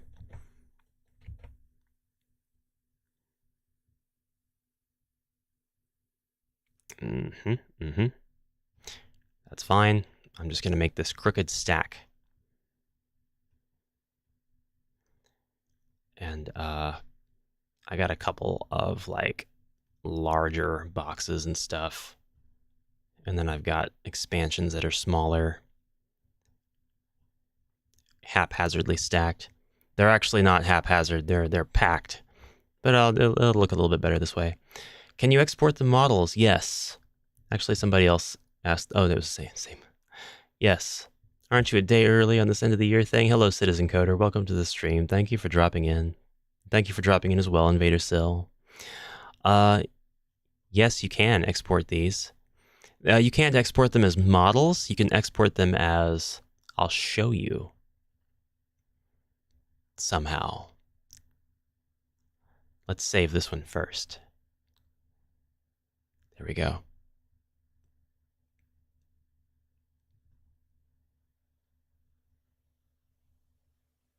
See if I can remember how. Export to external format. You can export them to pings, OBJs. You can export them to OBJs. So actually you can export them exactly to the kind of models that you need to use. They'll go right into Bakin. You can have an entire voxel asset pack that you made, an RPG in a box, for your Bakin. And they'll export to Magica Voxel, where you can further edit them in their voxel form. I know I'm speaking heresy. I will not be streaming on the actual last day, so yeah, I'm early. But OBJ to FBX, you don't have to even do that because Bakin supports OBJ. Patchwork would like that. He already has made a game in the engine. In fact, I might go ahead and play it here in just a little bit. He's made a couple of games in this engine, actually. Patchwork has made recently the Stumpy's First Adventure, I think he called it. I played it. I crashed. I'm gonna try to play it again, I guess. Now, bottom shelf, I'll put like, whoops, let's paint these voxels green in spots. And maybe somebody can think, oh, it's,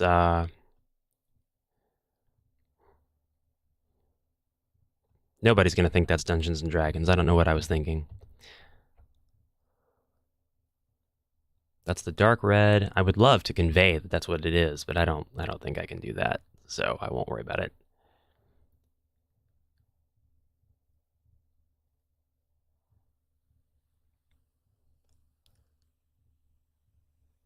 We'll just put some nonsensical painting. Patchwork is a vending machine for games. Yeah, yep. That's actually a great way to describe Patch. He always has usually multiple things going on. I've got one more room, one more layer for voxels up here. I'll go ahead and put like, whoops.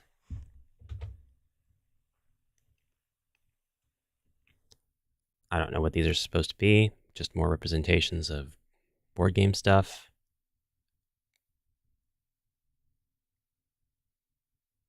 Not that my games all come in cardboard boxes, but you know. And then right up here, the really big game. I don't know, it's probably Battle Masters or something. And then that's it. You could put an attachment on and make a giant D&D and scale down. Do it. I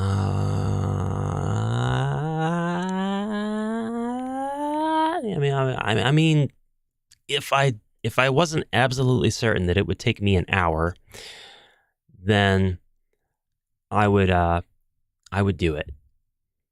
But I just want to throw these shelves around my room.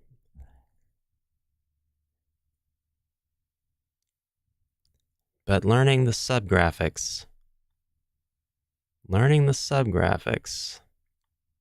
and becoming good at them, that would be something. That would be really something. YouTube felt good, needed a kick, and 2 ads. Sorry, the monetization's working. Where's Risk? I don't play a Risk. I used to play it. I have good memories playing like 4 games with my brother. Risk, Battleship, Life.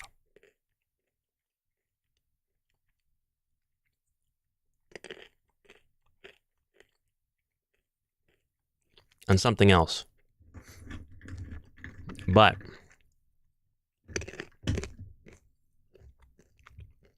I only collect tabletop role-playing game stuff. I have very few games that aren't. I have very, very few games that are not TTRPGs. All right, being that I've done this, I'm going to go ahead and plop those models down.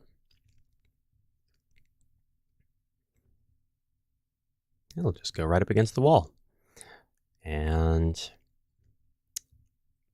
there they are. Beautiful. Beautifully done. Beautifully done.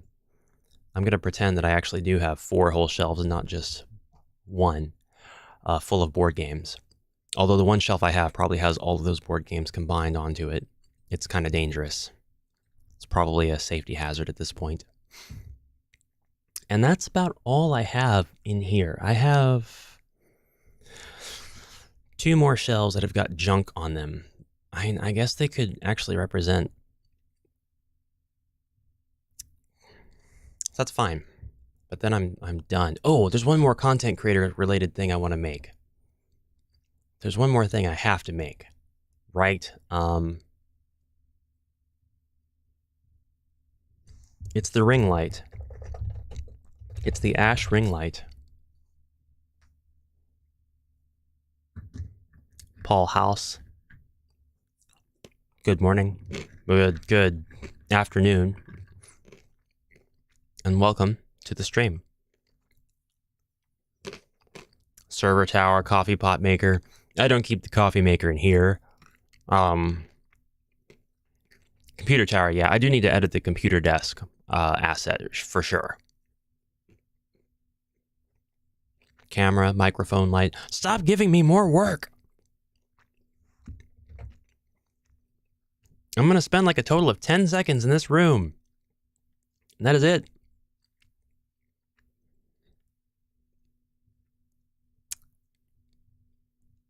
Pop, pop, pop, pop, pop, pop, pop, pop, pop, pop, pop. Yep, that'll work.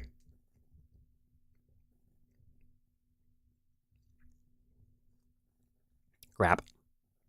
Come back. Okay, we need to build scaffolding and make a tripod. I guess we don't have to make it an actual tripod. We could just do that, actually. That would be fine. Then we need to make the ring light itself. Ooh. I could, I know what I can do. Oh, I know what I can do. Oh, I know what I can do. I know what I can do. Gotta make it a square light first. Ah! What is this abomination?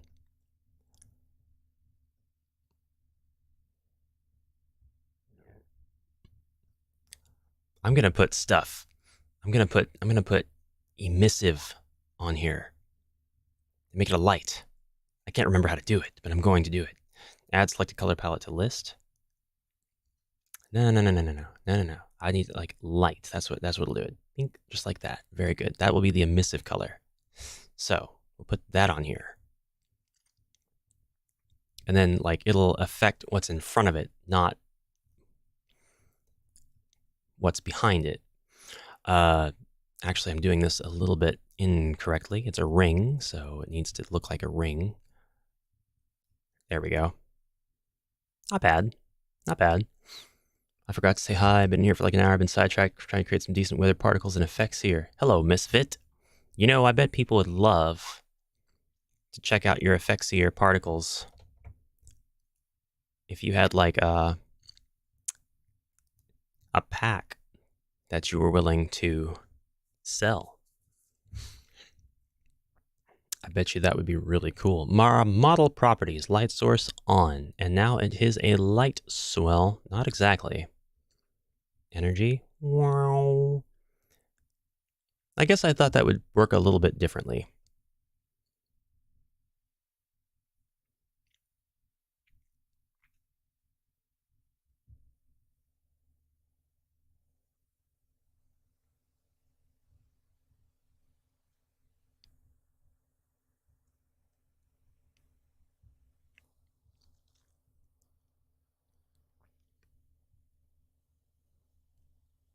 It's not quite where I thought it would be. If Syl is still in here, I might ask him, can I make just the white voxels here emit light?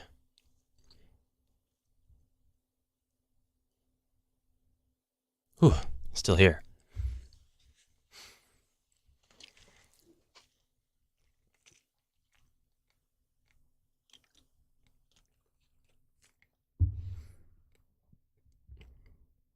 Or would I have to make that a attach point and make a separate model that did that?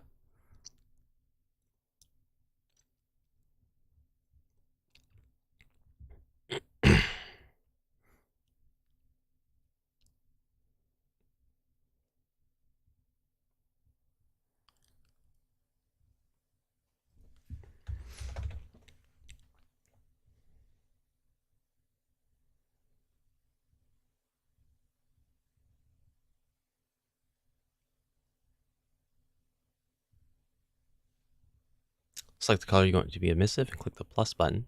So I've done that. I've got FFF set as my emissive color.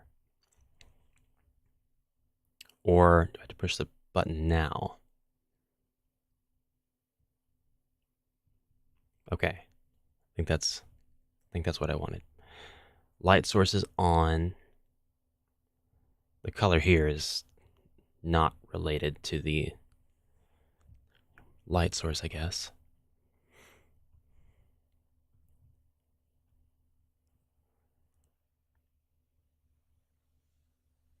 So that color should be emissive. The light source is different. Okay, that's a different thing. So turn light source off. Now this is going to be emissive.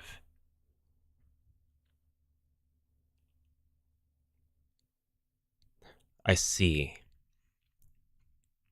It's easy to understand when somebody tells me. So that's it?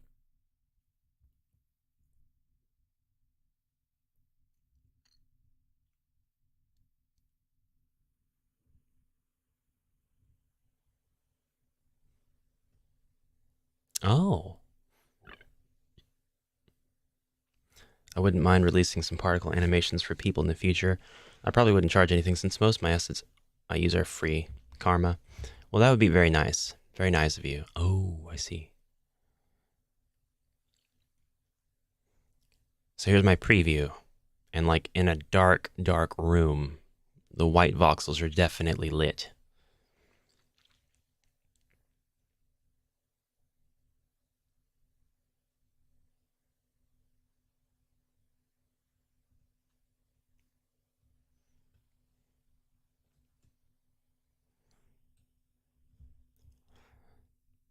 But now, what I think I would like to do is see how this looks in the room. I can come back and edit that. But I'll go ahead and grab... Where'd it go?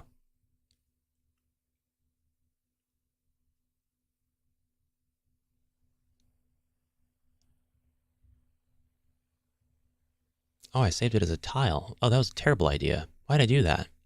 Oh, that was dumb. Oh, that's so dumb. Save it as an object, Ash. I think in the map properties you can control the glow. Okay. Let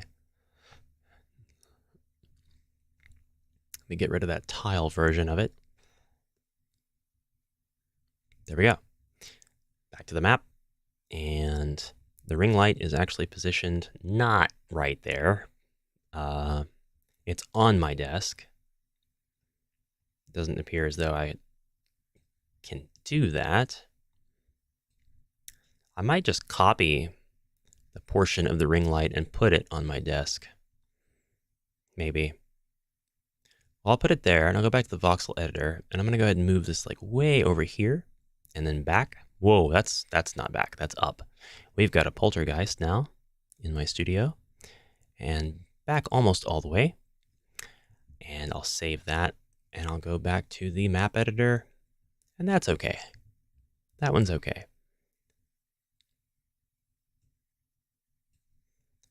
And then for the map properties, we'll change the glow.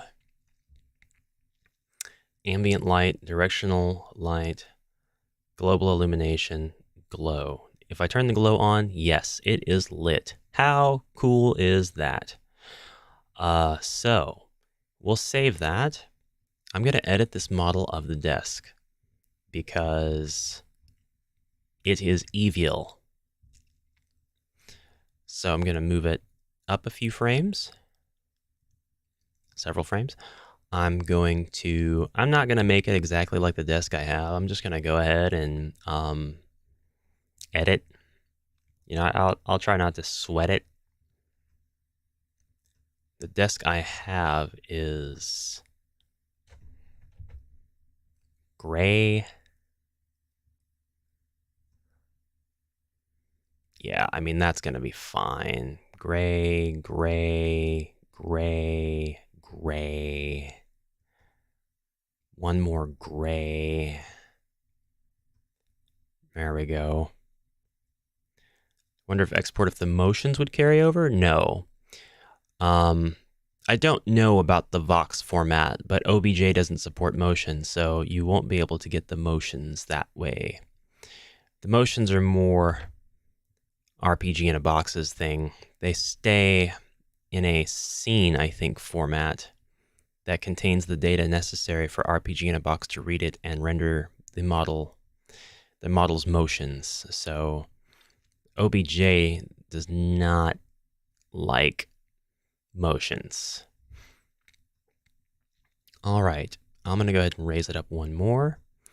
And then I actually have like a wooden floor to it, which is kind of sort of like this. And then a box shaped deletion. There we go. Sort of like that. Sort of like that. Sort of like this. There we go. It's a bit modular. And now I want to fill this color. I'm going to make it brighter wood, I guess, color. Oh, you know what? Oh, that's not bad. That's not bad. My desk still doesn't look like that, but I'll change that to that. There we go. That's actually fine.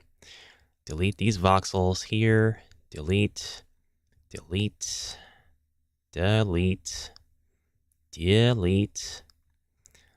I guess those are cables running out the back. That makes sense. I'll keep those there. FBX then. Well, you can export the models to OBJ and then you'll lose your animations. And then you'll export the OBJ to FBX and you'll just have the static model with no animations. So there's that. Whoa, don't want to do that. Add computer tower. Crap. Uh-huh. Uh-huh. Uh-huh. And one more layer. That'll do it. Can I do one more layer? Yeah, I can. Can I do one? I'm not gonna poke the bear. I'm done. Now, I actually have a ring light over here as well. It's my key light. Fill? It's my fill light. So we will build that's behind my monitor. Yeah,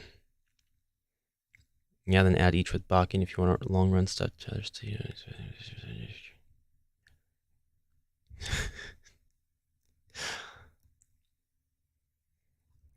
Junk in a box. No, this is not an SNL skit. Yes, this will work just fine. So we'll come up and we'll build another square. I'm going to make this another ring light. I'm going to pretend like it's actually facing towards what would be the character. We won't worry about it not. We'll go ahead and boop, do that, and we'll put the white in front. Ah, crap. Oh, that's what you call your thoughts. I like it. Works. Doing some Uncanny Valley stuff? Me? No, hardly. Maybe? Maybe.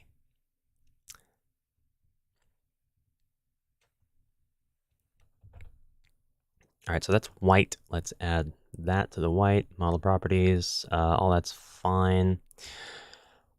We're gonna save that.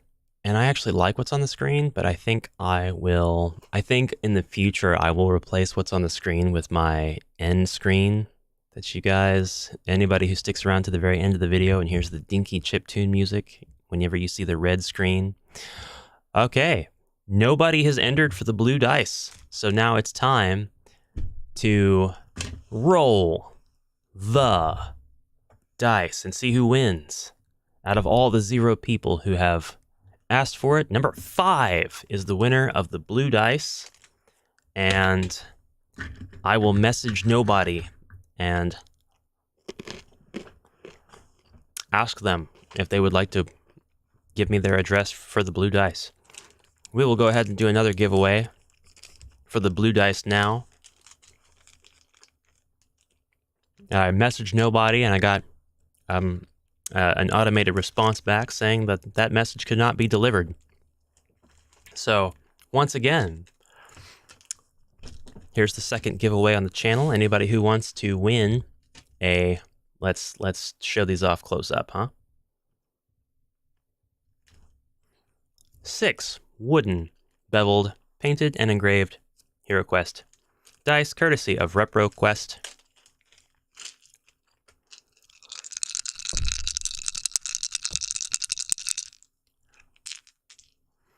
With the standard 3 faces.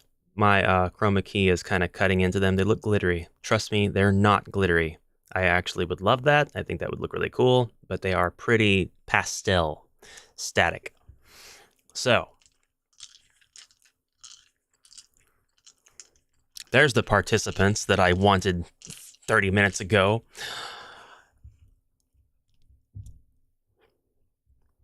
Can I request you move the eyes on one? Better yet, if you win them, you can remove the eyes yourself.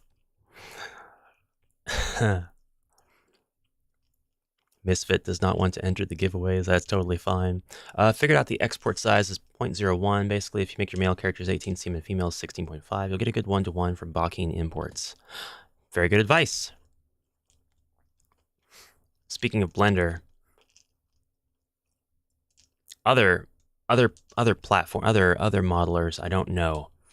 We had somebody who worked in Maya, and they said it was drastically different. They're like, these instructions don't work. And we're like, I don't know, man. We can't help you. You use Maya. So we've got Giles is number 1. TSL is number 2. I'm gonna keep a notepad file this time.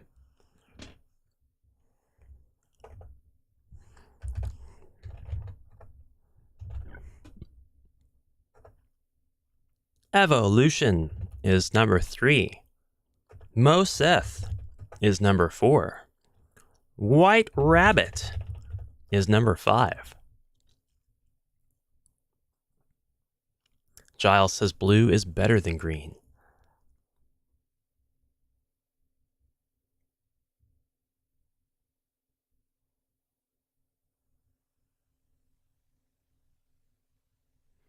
And I'm going to give it another 5 minutes. Nah, 5 minutes, one or 2 minutes. Just anybody who might have me just like in the background while they're cooking or painting or whatever people like to do if they put me off to the side. Get a couple more minutes for people to enter to win these blue dice. No purchase necessary. I ship them to you. I message you with the tracking, and you get them. And that's all there is to it. And I never do anything with your information or address or anything. They look nice, but I don't have any HeroQuest stuff. You should get some HeroQuest stuff.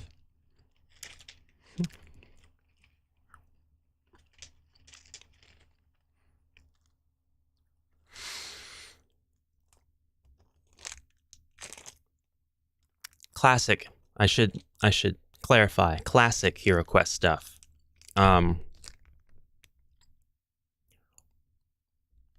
New HeroQuest dice are scaled quite differently. And they're made of plastic, and they're vastly inferior. Fight me.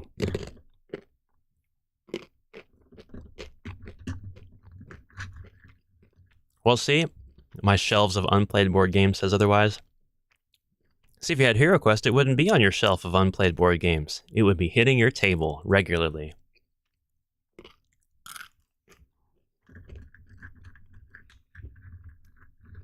Play it solo. Play when you don't have time.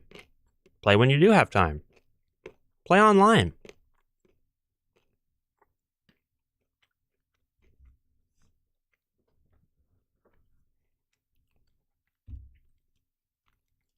I think everybody has entered that's going to, so I will roll the dice. Let me get into the dice rolling mood here.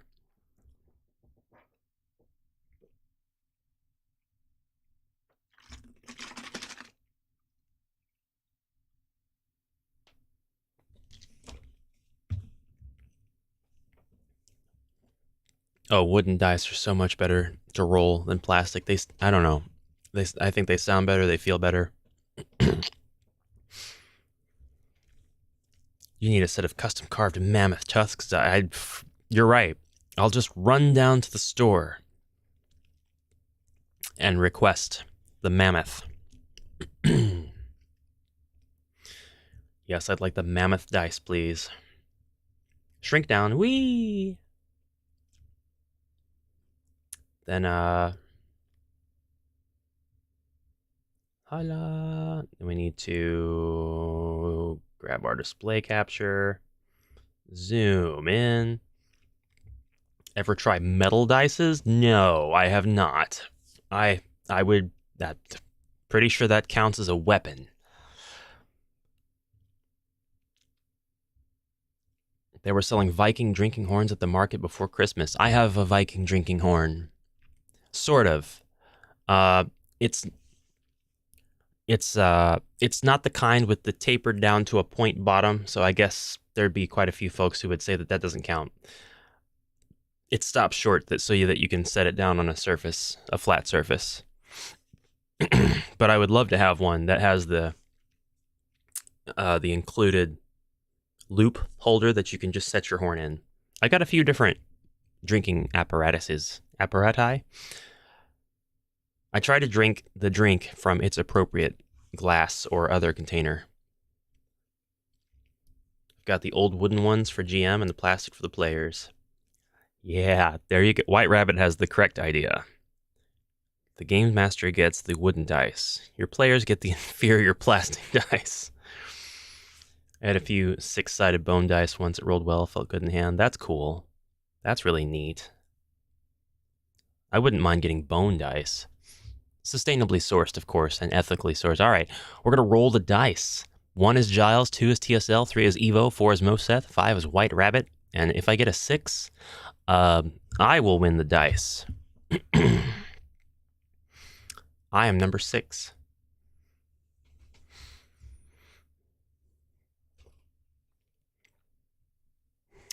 What would I do if I won them? I probably would give them away. Roll. Rolling now. And it's 2. I've already forgotten who 2 is. 2 is TSL. TSL, you are the winner of a set of blue HeroQuest wooden, beveled, painted, engraved dice that feel great to roll and sound great to roll. Congratulations to TSL.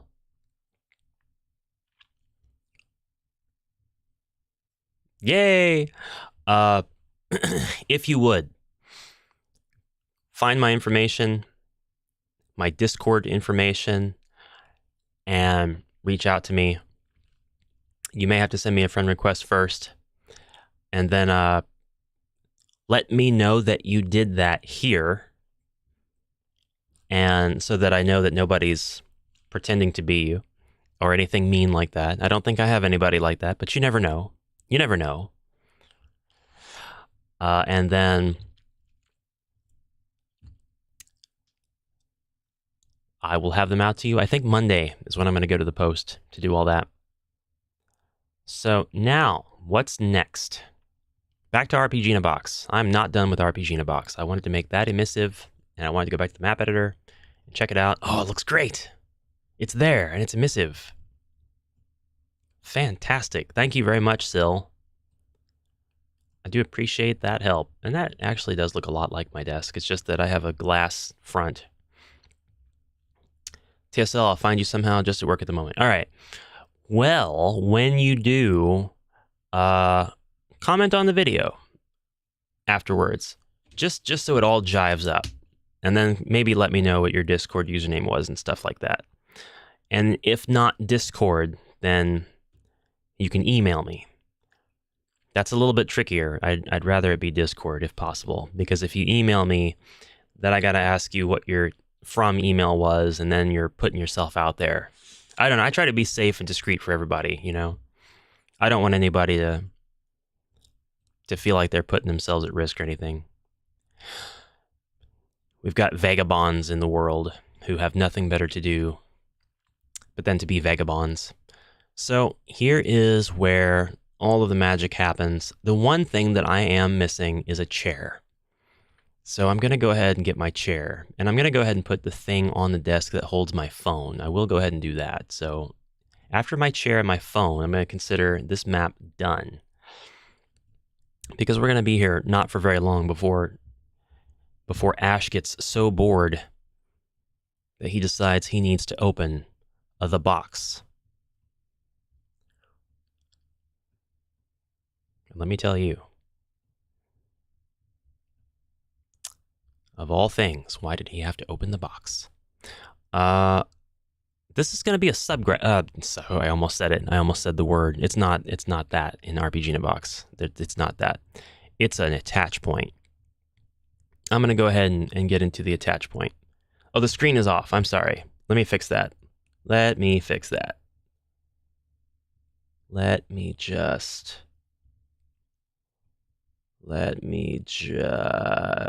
Don't you point at me, Melon. I didn't say the word. I didn't say it. There we go. And I don't know what you're talking about. Oh. Take a look at the schedule. I'm streaming until 3 o'clock my time, and it's currently 1:24. Got an hour and a half left. The day has flown by.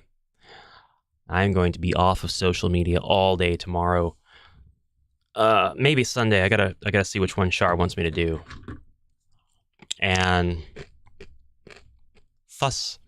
thusly,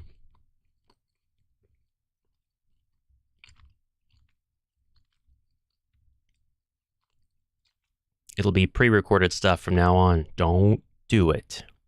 Do not. Do not. Don't you dare.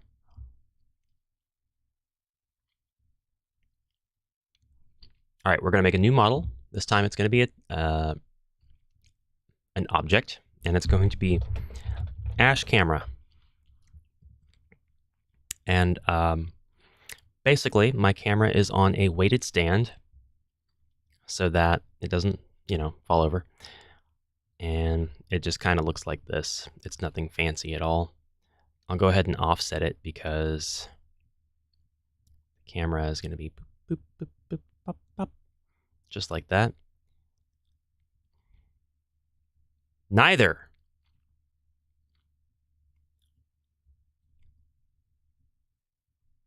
Have some self-restraint. And then I want this to be a proper cradle for what is my Samsung Galaxy Note 10 Plus. And it's just going to look like that, which I think is fantastic. And then we'll go ahead and grab the Samsung Galaxy Note 10 Plus from my pocket and put it right here. And it looks like a light right now. But I'm going to go ahead and grab this black and you... Oh, nope. What? That's orange. Black. Black. There we go. If you really want to help, like the button and smash the video. And tell all your friends about bells. And notify me. Something like that. I wish it didn't color the whole voxel. I wish it just colored one face. But, you know, it's okay. It's all right. It's fine. It doesn't look like a phone, but, you know, it's fine. It's fine. It's not going to be emissive because my phone screen actually shuts off and the camera stays active. It is my phone that's a camera. This is the Samsung Galaxy Note 10 Plus. And that's the long and short of it. It's done. I'll put the little knob in the front. Pretty accurate, actually. Pretty accurate. And then there's a cable that comes out and goes down. I'm going to turn marching cubes on and see what that looks like. Whoops. I'm going to see what marching cubes looks like. Let's see what that looks like with marching cubes. Model properties. Model properties.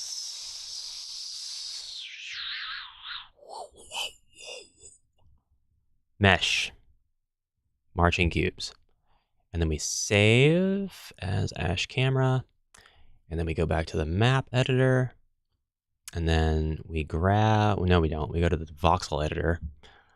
And we go to TV stand. I started using my phone as a cam in some of my videos. Better quality over the Logitech webcam. I know, right?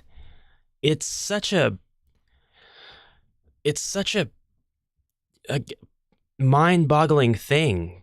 The webcams use your CPU. They use your processing power, and the quality is always like, you know, it could be passable. It could be fine. If you've got the right amount of light and you're just starting out or whatever, if it doesn't matter for you, if you're just doing blogs, all that's fine. They're fine. They're fine. But like, the camera on your phone is meant to be ridiculously good for pictures and videos and stuff anymore. Your iPhone 12, 13, that stuff's gonna always be better. I use Droid Cam, so I can live stream with my phone, my camera on my phone, and it only costs $6 to buy Droid Cam permanently. No ads, nothing, and you unlock the 1080p mode, so you're seeing the 1080p. I like the anonymity. Voices as far as I'll go. Well, that's totally fine too. I don't know if I wish I would have started out anonymous or not. Because then I could have been like, you know, at 5,000 subs, I could do a face reveal. And then that would have got me more subs. But then I think, but what if people like long hair streamers? And maybe that's the reason I have as many subs as I do now. I've got to be vain one way or the other, I guess. Okay, we're going to go ahead and throw this thing down. I would like for there to be an attach point. So, configure attached objects. No attach points exist for this model. Correct. Create an attach point, and we'll click right here. Attach point ID, desktop. I'll just call it desktop. ID is valid. Excellent. Now, I need to configure that, right? So, configure attached objects. Object model is going to be Ash Camera. And Effect. Well, okay, nice. Okay, hit okay. I'm probably going to do this wrong. Facing all those HeroQuest chakra moments would have been wasted, dude. Yeah, you're right.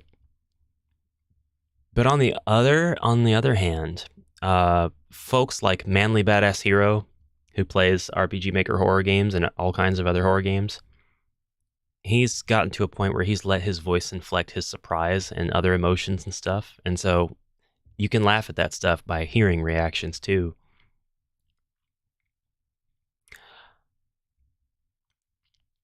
But I agree. I would rather do gags that were visual. I understand if somebody wanted to find you, they could. Care less, but you're not putting it out there.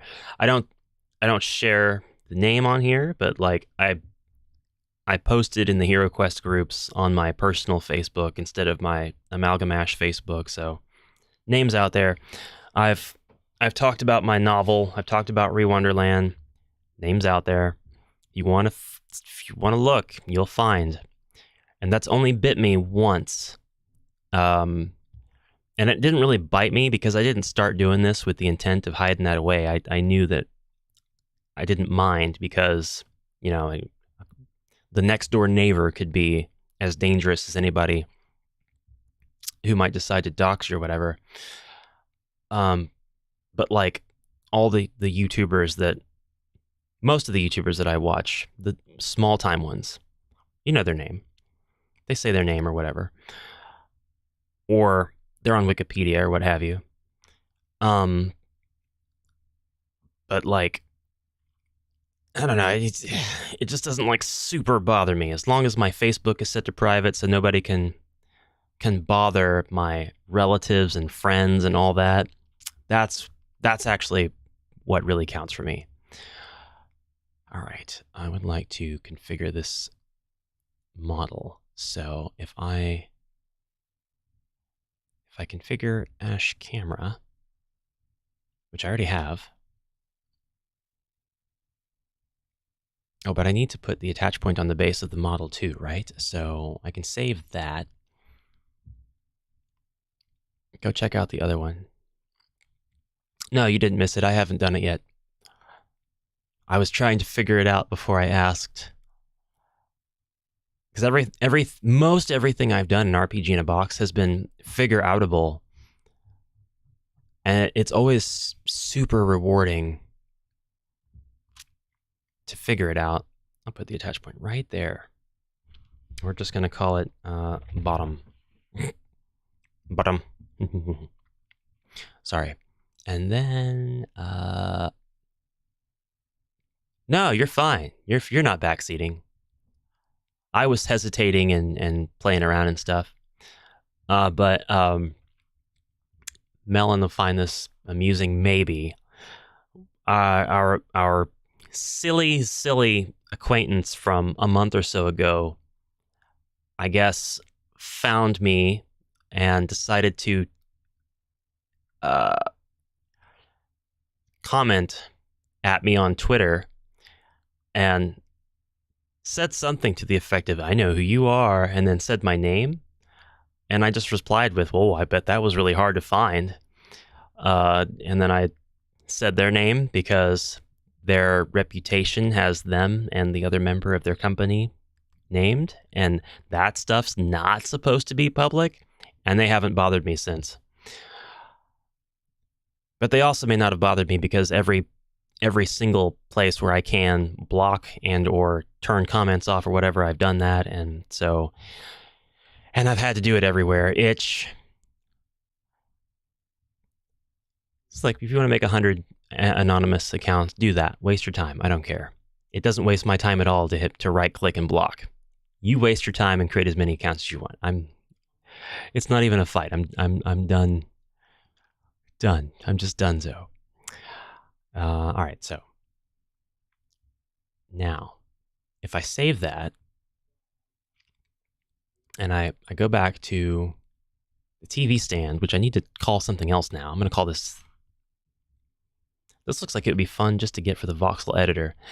I wish RPG Maker's character generator wasn't restricted by licenses. I know. Thankfully, there's like 6 character creators out there you can use right now. 3, I think 3 of them are free. And then one of them is like $5, and it's totally worth it. And you've got open license to use them in whatever you want. I go check out itch.io and I can tell you what those are. We can look at them together here in just a moment. This is an object type, right? And I'm going to save it as Ash Desk now. And it has frames of animation. Oh, is the TV screen animated?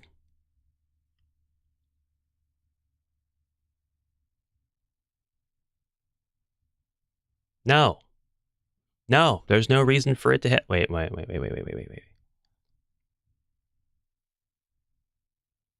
Oh, okay, yeah, the TV, the screen is animated. It's different channels. But of course, the entire model is this shape in the other frames. So actually, I need to remove them. Well, that's what I'll do then. Oh man, they're so cool. Evil. Dead. Oh man. Can you link in the video description for those editors? I can show you. We'll go over them shortly. And then yeah, of course I'll link them somewhere. We gotta get rid of those real quick. Delete the current frame. We're just gonna delete all the frames until we get to the first one. There we go. This is the one we save. Now it's just gonna generate the mesh for frame 1, and I won't have to worry about that. Back to the map editor. And then this thing is likely, that is the desk, right? TV stand, yeah, we're gonna delete that, and we're gonna add Ash Desk instead. That's gonna allow me to know that the map will load in faster, question mark, maybe, I don't know if it will. I hope it will. Probably at a negligible amount. Now, we're going to, how do I confirm that my subgraphic worked? Oh, I guess I go to the desk in the voxel editor and turn on display attached objects. Well, nothing's attached yet. So I want to attach something. So I would go to configure attached objects, attach point bottom on Ash camera, and hit OK. And so that should now be visible.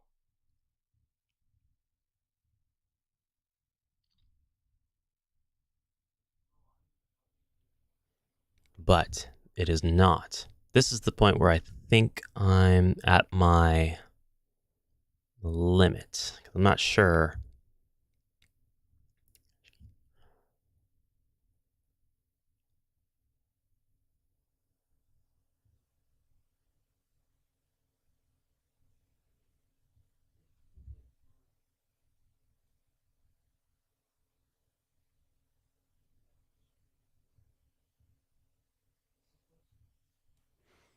I think it's there. It's not in the right place. So if I click on show attach objects, there's my link, which I'm calling desktop. You may need to call the attach point the same on both models. Okay. If that is the case,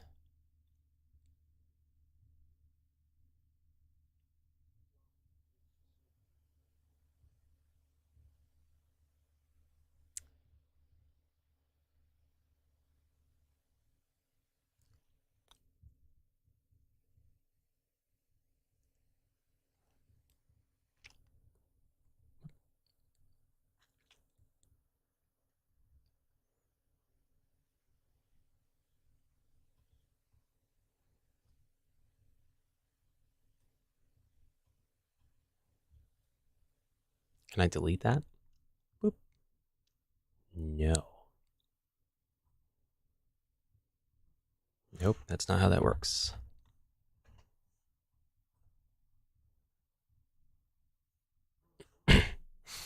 The attached properties are in the model properties.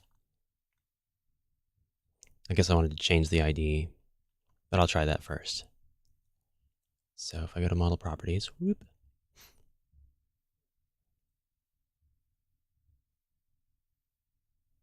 Attach points, bottom. Preview the attached objects. Oh, okay. Well, we'll rename it to desktop. All right, so if I go back to desk, we'll save it, and then go back to desk. And then, oh, there's the option to preview the attached model. So do that, desktop, ash camera, desktop. Okay, and then there it is. Oh, but I see I should have raised it up by 1, and then I should have made another block, because the attach point blocks are perfectly linked, like they are together in the same block. So scale factor. I definitely want to change the scale factor. Let's go to 40, 40. Oh, that's not what I wanted to do. Let's go to 0.04. That's not what I wanted to do either. 0.5. 0.5. And 0.5. Hey, that's kind of awesome. I can also change the rotation. Whoops, not that rotation. Not that rotation. I meant this rotation. Not that rotation either. Just kidding. I meant this rotation. There we go. There we go. So I'm going to get rid of that wire that's going back for sure. I'm going to go into Ash Camera. Thank you, Sil. That's very rewarding. It'll be more rewarding once I get it down. And get it to where, here we go. I can just do it on the fly. If I change your name. Now, if I call you bottom, and then I go back to the desk. I called it bottom. Now I'm going to save it. And I go back to the desk. And I go to model properties. And I go to attach points. And I hit that button. Desktop, ash camera, bottom.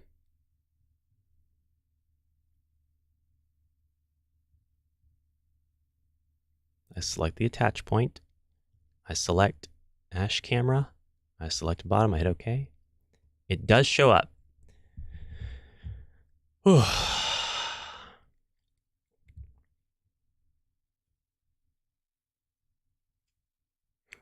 I made it. I made the stand. I made my camera stand.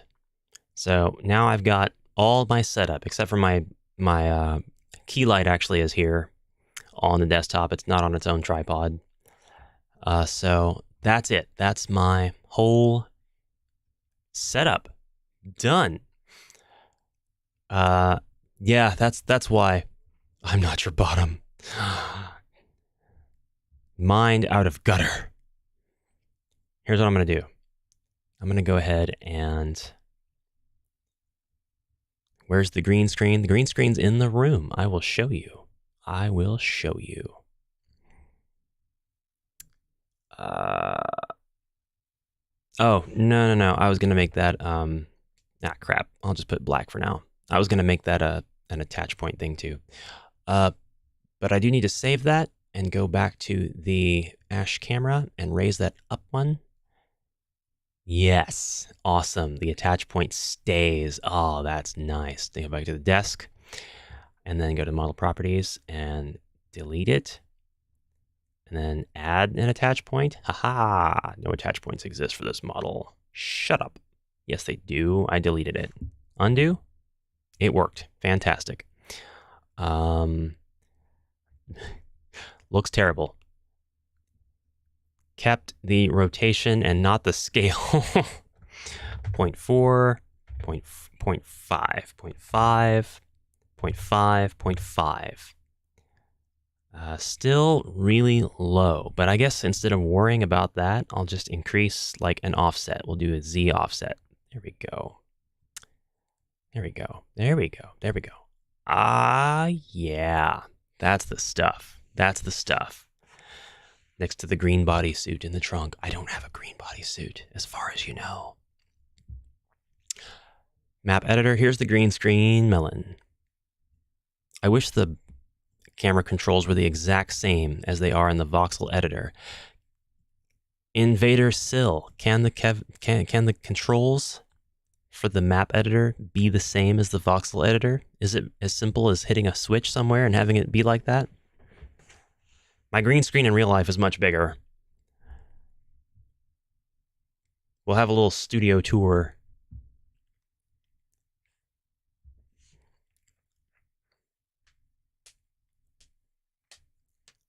Fantastic. Fantastic. That's fantastic. Fantastic. Fantastic. There we go. That's fantastic. Man, if only Django was here, he would agree that that's fantastic.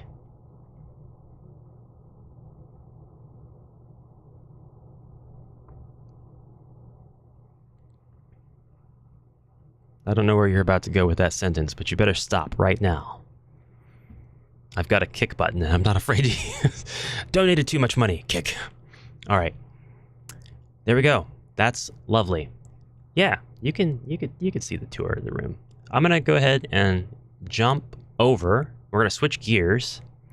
I wanna test play, but I gotta remove this silly Ash character because I'm the Ash character, right? So we're gonna delete him. So back to the map editor, which we might as well make sure we save that, and we don't have anything left to save here, so we close those. All of our stuff is done. The next thing is going to be caverns and more forests that are dark. Ah, subgraphics! Ah!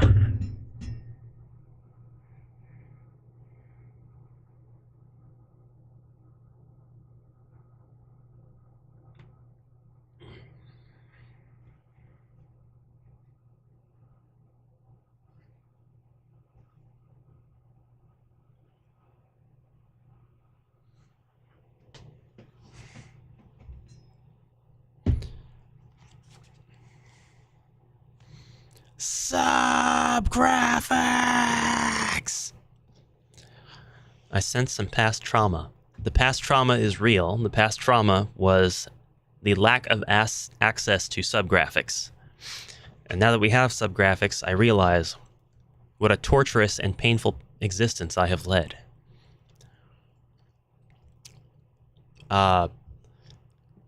Thank you, Melon. I think. So much for self-restraint and being tapped for the day, right? Some people are just masochists. My bank is like, why are you paying YouTube? All right, we gotta delete this guy. We gotta move on. So to do that, I've got to go up to the map tools. I've got to select him because we don't have a delete button, a delete thingy. Oh, God. Just him. Goodbye. Blink. I deleted myself. Told him, mind your business. Exactly. And now well, show me the walking. Show me the walking. There has not been walking. Okay. Well, now there is. Now there will be. Maybe. What happens if I have free movement on instead? Do I still need the attach point, the pathing? You like the pathing? I find it's different. It's different. You gotta cover all your bases. But the stuff should be walkable by default, I think. So let's actually just test play. Let's quick play. Oh, I think I'll end up in the forest actually. So we'll not do that. Won't I just end up in the forest with nil? Yes. And I have no animations. Ah! Hi, Nil.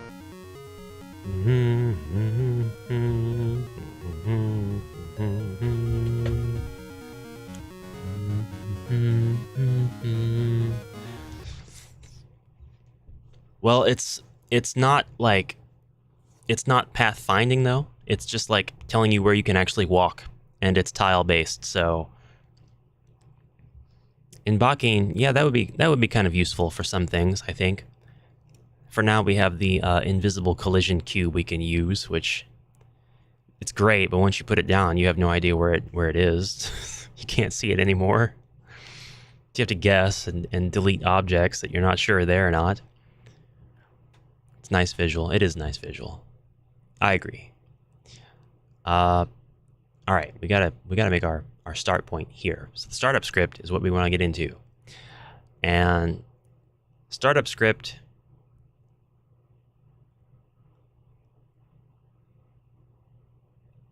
Well, go back down. Get back down there.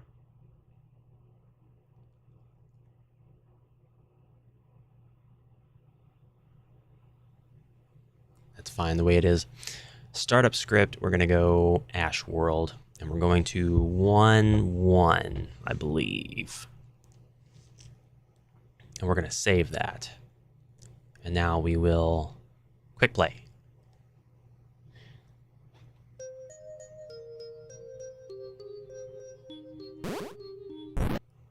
I shouldn't say much since I've paid. Subgraphics? Are you trying to retroactively subgraphic me right now?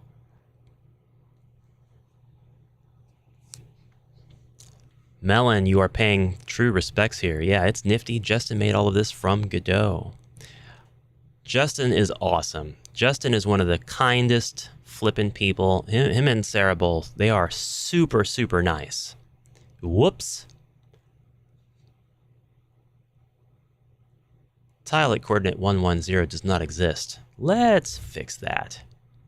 Let's fix that. It's... Hold on. Just a second. This is... Oh, you're right. You are so right. Let's go -1, -1, 0.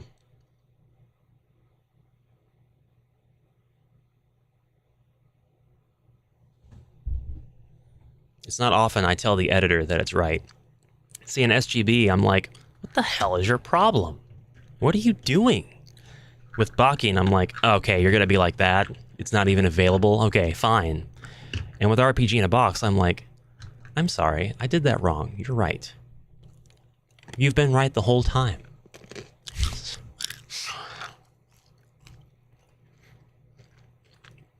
Yeah, Sarah's tutorials are awesome. Stumpy is a different flavor, and it's awesome to have a second tutorial maker for a second demograph. I would say that he definitely spoke to Patchwork.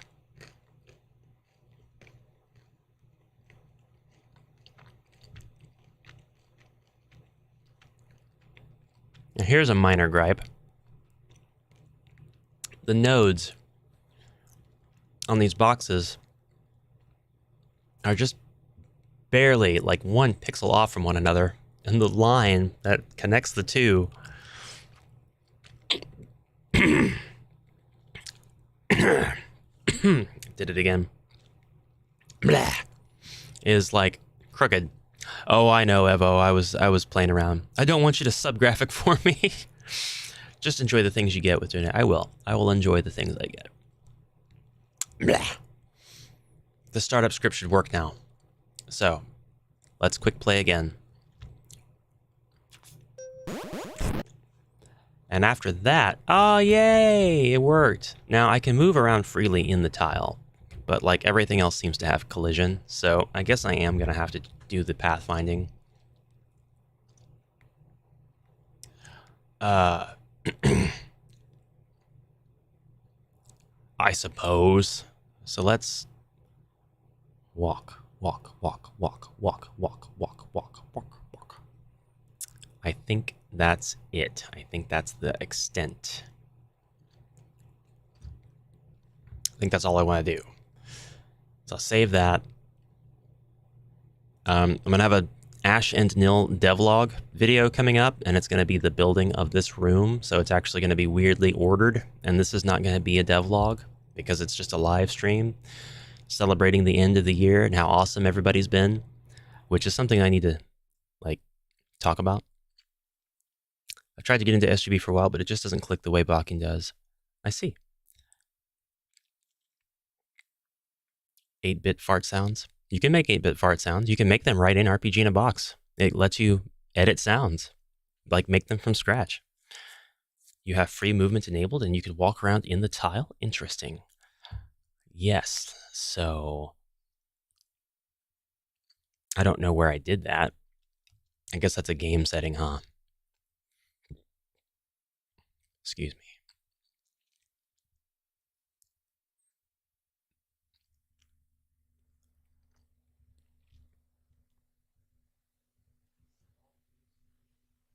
Controls. Movement, mouse, keyboard, controller. I'm actually going to turn mouse off. I don't want to click to walk.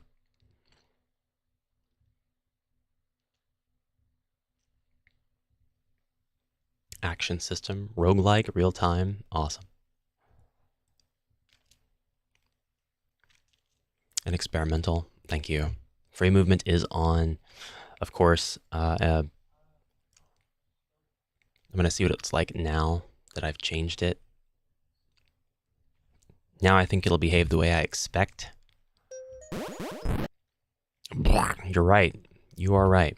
It does behave the way that I expect, and actually, I have a lot more freedom than I thought I would have. I'm like further away from the ends of those lines than I thought I would be, which is pretty cool. Fades to truck, work day complete. Good job, Evolution. Good job today. Hanging in there. Love it. Ooh.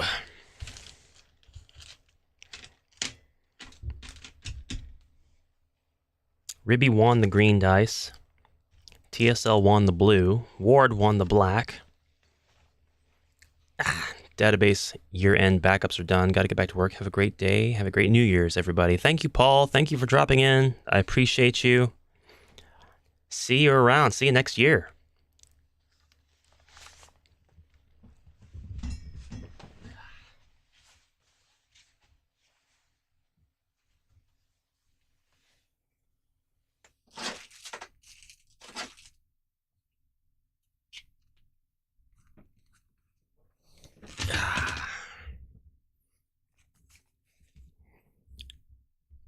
All right. That did work out the way that I wanted, and I like it. I'm going to keep it, and I am going to do another giveaway, because why not? Back to the green dice. Green dice. You know, the kind you can't see when my chroma key's enabled. I'm going to fade to full size.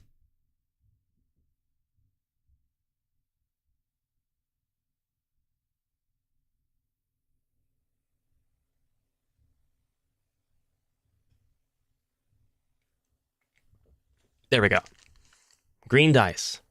Beautiful set of 6 HeroQuest wooden, beveled, engraved, and painted green dice. These do not have any obvious defect. No missing eyes on the skulls. Sound great.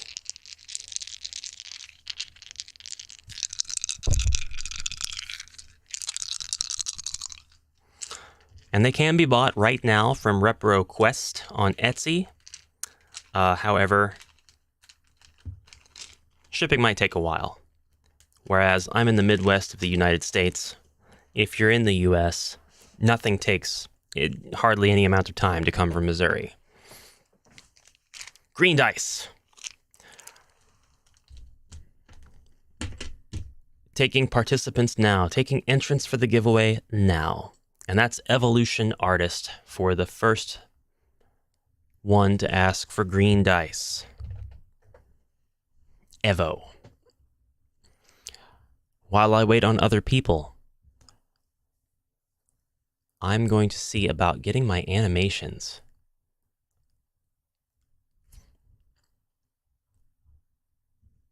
So here's Ash. We need to edit this boy. He has 41 frames, but he has no animations. So I need to take a look at, say, the assets that are included. I think Nils, walk cycle, and all that are great. Idle, interact, and walk. Yeah, she's fantastic. Moseth, you got another chance. You got it. You're in there. Moseth is number 2. I'm going to shrink myself back down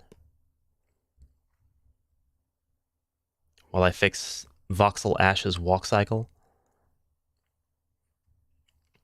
Whee!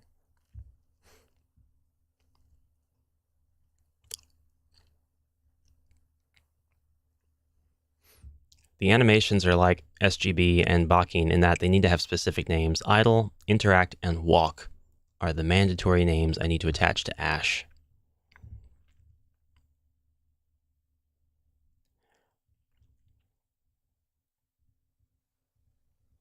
So he's got 2 frames.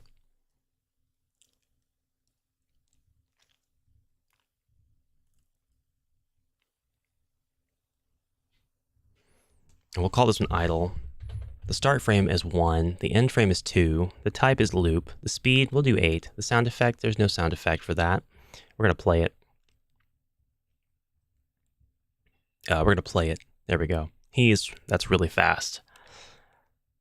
That's really fast. I might miss it if I win since I just started driving home. No problem. We'll give it like 5 minutes. Doing a dice giveaway, guys. All you got to do is type in the chat that you want the dice. Green, wooden, beveled HeroQuest dice. 3rd giveaway on the stream. This is a lot of fun. It's a lot of fun. It's a lot of fun. I'm so glad I can do a long stream today. Stop that animation. We need to edit you.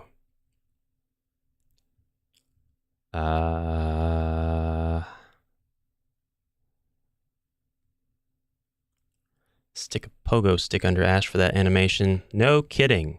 Hi, Neil. Welcome to the stream. Glad to have you.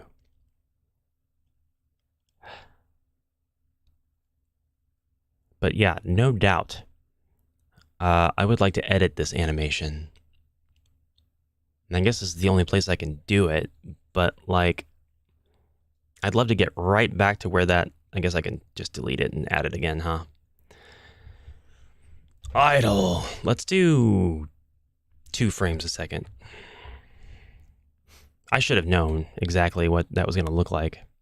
Yeah, that's perfect. Oh, no. That's not right.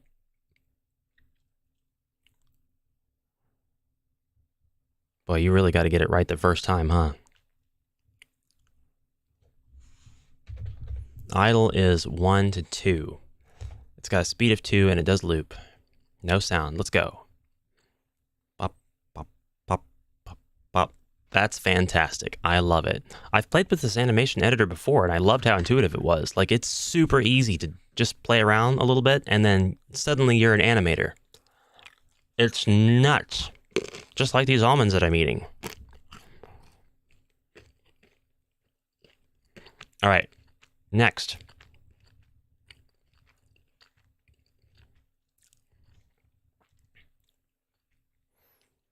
$13. 3 to 13 is the walk cycle, if I'm not mistaken. Let's check it out. Walk. 3 to 13. Speed, let's do 4. Will 4 look good? No, I think we can do 8 there. Literally started using RPG in a box a week or so ago, and creating the animations is so fun. I totally agree. The voxel editor is one of the most rewarding tools I've ever encountered. Like, I don't even need to have this stuff in a game. I can just make models, and then it's fun to build them. And then I can animate them, and it's fun to animate them. And then, yeah, having the map editor, obviously, is fun, but... Actually, I guess the map editor just ties it all together, and it's just another step of rewarding, but like this is so awesome. So we're gonna stop that. It's 3 to 13. Delete that. Edit. Walk. If I'm doing this wrong and I could easily get to this screen right here, please let me know how. 8. I mean, like after the fact.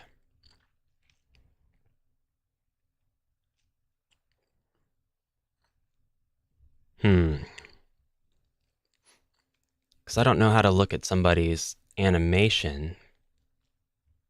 Oh, here it is. Duh. It's right here in the model properties. Whoever is about to type all that out to tell me where it is, I've wasted your time. Animation walk. Speed, let's do 12.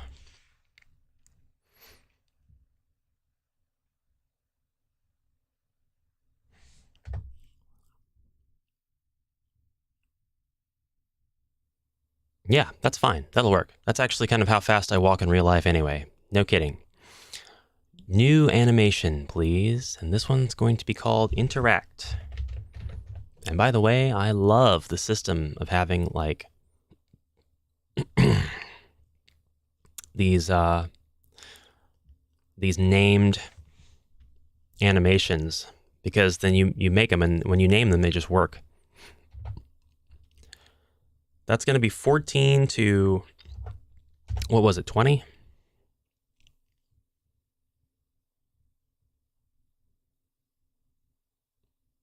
$14 to 17. You guys are wondering what that last animation is? I'll show you. This model and its animations were provided very kindly to me by Laser Burns. He did a great job on this voxel me, and I'm very happy with it.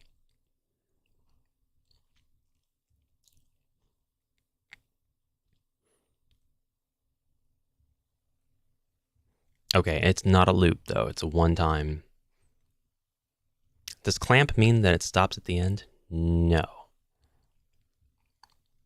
What's ping pong? Once. Clamp. Ping pong once.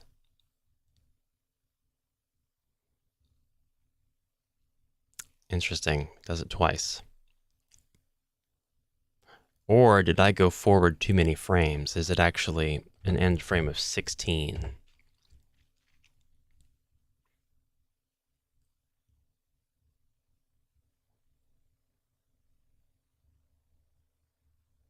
Ah, okay, ping pong. Loop is ABC, ABC, ABC. Ping pong is ABCB, ABCBA. Once is ABC. Clamp, what is clamp? Is it ABCCC, CCCCC? Yeah. And then ping pong once. Yes, that's exactly what I want. Ping pong once. Beautiful, perfect, thank you. Now it's time for the last animation, and that's going to go from 17 to 41. Hope you like it. It's death. We'll do a speed of 8 frames a second. Gotta thank Laser Burns for this one. This was all his idea. Zoop, blink. Let's make sure it only happens once. Zoop, blink. Oh, what? Type. Clamp. There we go. That's what I need. Zoop, blink. Ah, why do you start over? Oh, there's a wave at the end. Oh, it ends at 38. It ends at 38. I'm dumb. He actually has another animation here of me waving. That's super nice. That is super, super nice. Zoop, blink. That's it. That's the animation we want. Clamp. I get swallowed by vines into the earth, and then a flower grows out of my head. Very nice. Very nice. All right, the green dice, which are also very nice, are going to be between these two people. And we're going to roll the dice yet again. On a roll of 1, 2, or 3, Evolution Artist will be the winner of the green HeroQuest dice. On a roll of 4, 5, or 6, Moseth will be the winner of the green HeroQuest dice. So here we go. Rolling the 6-sided dice now. Drum roll. I'm not going to zoom in on it. I'm just going to hit the roll button this time. 4, Moseth. You have won the green HeroQuest dice. Moseth, if you would, please reach out to me via Discord. And then, if you can, let me know back here that you did so, just as a security measure, just so I know it was you. And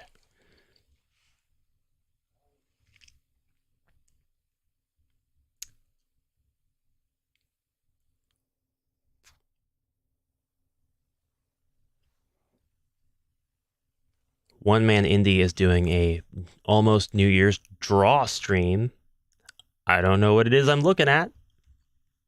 I think I like it. But I won't put that on the main screen. Huzzah! Yes, sir. Absolutely.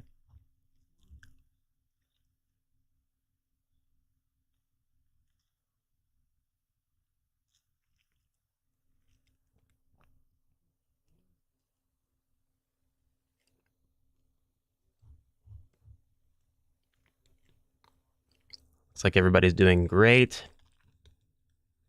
in my Discords. Very good. Good job, Moseth. Congratulations.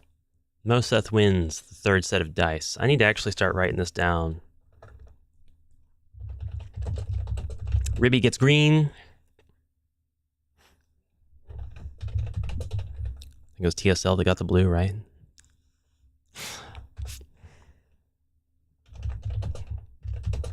Moseth gets green.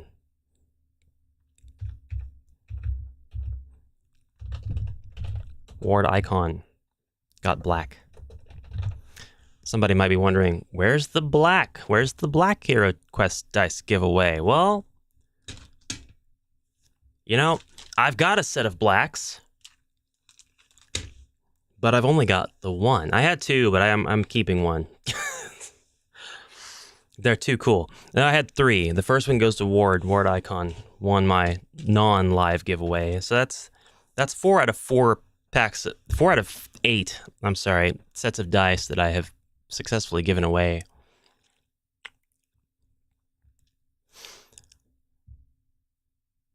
And now,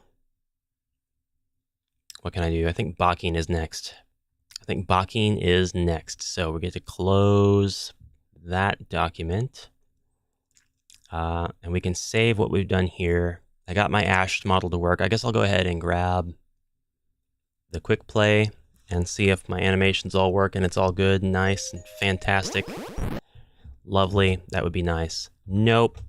He's not facing up, down, left, right. There's got to be a setting that I'm missing. And that setting is...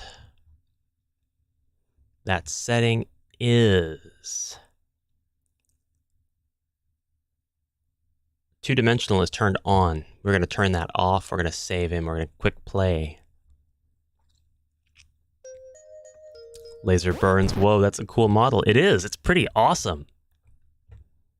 I didn't even know the hair like flipped in the back when he walked. Told you I was eventually going to get around to using this and actually doing stuff with it. Oh, that's nice. Oh, that's good stuff. That's good stuff. I had to set up the animations, but I'm good. I'm good now. I'm fantastic. Whee! Walking around my studio. This is like very close to what my actual room looks like. I've got, in fact, 2 out of these 6 board game shelves actually back there. I've also got a table set out, but I don't set the table out all the time. It's just for board game videos and stuff. There's my green screen. There's my ring lights. There's my desk. There's my closet. And then here's the exit to my room into the hall. It's not this big. It's a lot more cramped, but, you know, this is cool. It's working out really well. My next devlog is going to be really, really nice.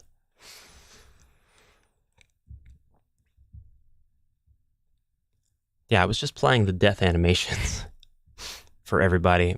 I got it. I'm so happy that I got all that done. Getting more comfortable with the engine. I just got to get more comfortable with scripts and map properties. But we got to continue on for, I now have 45 minutes left. It doesn't feel like it's been that long. Melon was like, I can't believe you're going to stream for a whole work shift almost tomorrow. Well, I did have a break. I did take like an hour and a half to do like nothing and eat and drink coffee and chill out with the wifey. Play Forever. Hi. Welcome to the channel. Love the name. Laser does do cool things. Laser has done a lot of cool things already. If Laser keeps doing cool things, there's not going to be enough cool things in the world left for us to do. We have all of our stuff saved. We're ready to close the Adventures of Ash and Nil for now. We will do one more giveaway this time.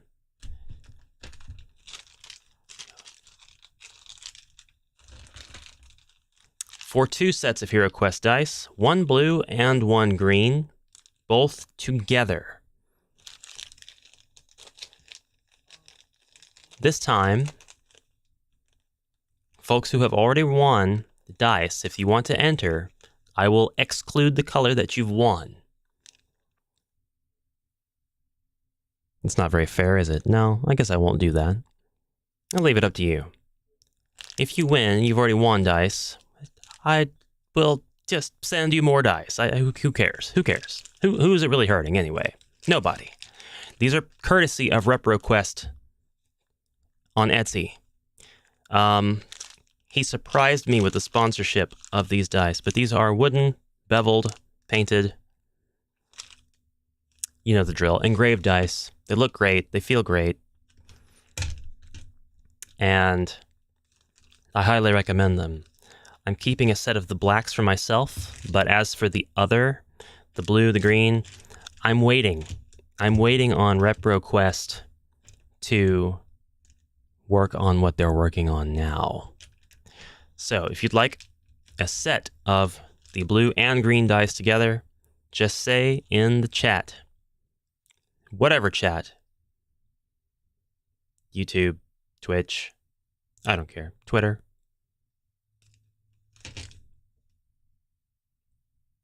and I shall, we'll reach out to one another and I'll send them to you. That's all there is to it. No purchase necessary.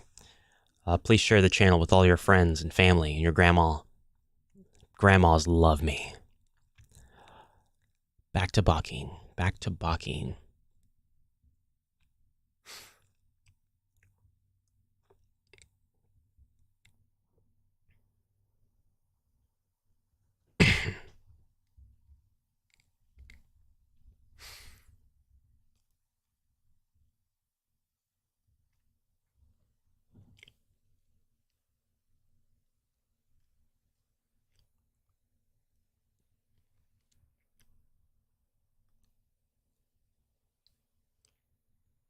Yes, I am bringing up the itch.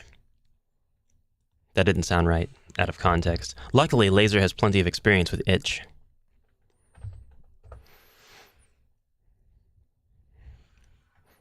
Do I have you followed on here?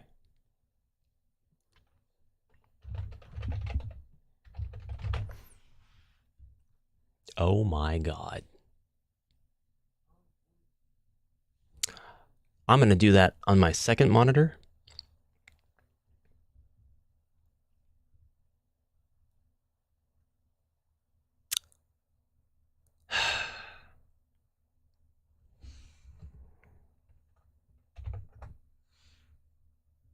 Sometimes I hate itch.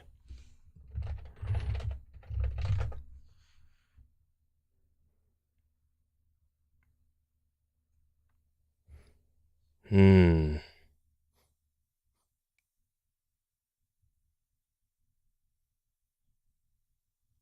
he is. Evolution Artist Productions. Everlasting Quest Legacy. All right. Evolution is working on Everlasting Quest Legacy.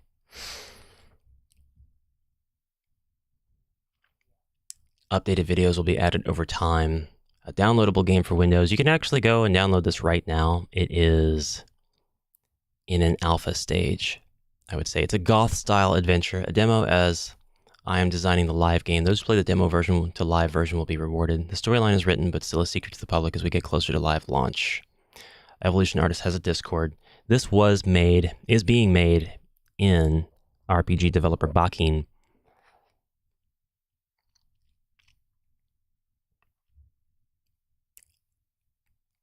And there's a roadmap, something that is kind of seldom seen. And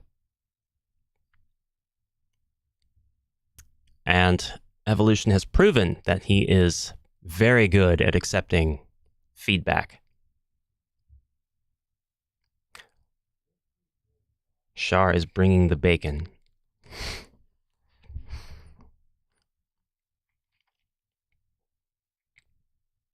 All right, let's. We gotta look for some character makers. I got the first one that I'm going to show you. It's my favorite. It's by Gamedev Games. And it's actually on sale right now. So if you want to do somebody a solid, you should get yourself, as in do yourself a solid, you should get yourself this thing. This is Pixel Character Maker. It allows you to create a character based on layers, and it comes with a ton of assets to put on the character to build them piecemeal, layer upon layer. So you do your base, and then you do your clothing items, as in your hats, your gloves, your scarves, your jackets, your boots, your pants, your shirts. You can rearrange those layers dynamically. The interface is ridiculously simple. I have praised this tool. I've done videos on this tool a few times on the channel now. It's perfect for Bakin. It actually exports to the Bakin directional format at my request. Thank you, Gamedev. Gamedev is a really, really cool dev as well. And you can see these characters being used, these 2D sprites, in games like Dungeons of Mysteria. And I've even made a couple of videos using the sprites from Pixel Character Maker. It is normally £4.95, but it's 50% off now, so it's £2.47. This is the first one that I'll always recommend to people, because it can make some really cool sprites fast, and it can do 16 by 16 as well as 32 by 32. Here is his wizard sprite used in Blitz 3D. So you can see that the 3D sprites are nearest neighbor perfectly pixeled and ready to go in a 3D engine. RPG in a Box does create voxel models from pixel images too, yes. You would have to, I think you got to slice up the image though, so you can get them in there frame by frame, right? But yes, you could take your characters that you make in this software without having to download anything else but this by itself. It comes with all the assets. And then you can put those characters in RPG in a Box. It would be more work, but you could do it. Unless Laser is about to totally drop the education on us. Because if it can take sprite sheets and extrapolate the sprite data,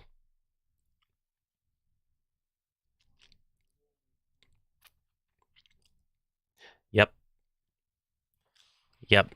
It's good. And what else is you can create layers that have transparency. So like if you're not liking the way a certain, well here, it's easier to show you. Do you see these green dice?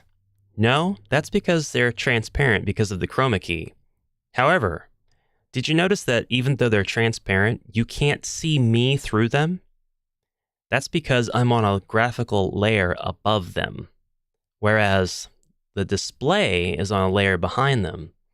So this character maker actually utilizes that same concept. You can make layers that have transparency, and then the layer behind will not show. And you can do that on upper layers. So basically, the upper layer has got the transparency that links all the way to the bottom. So if you needed to put holes through somebody or their clothing, you could do it. I'm sure there are better examples than that. That was a terrible example. But all the sprites in the background were made with this software as well. That's Pixel Character Maker. It's worth picking up. Grindalf is also super cool, so just, keep that in mind. Grindalf also has a Discord, and you could check that out.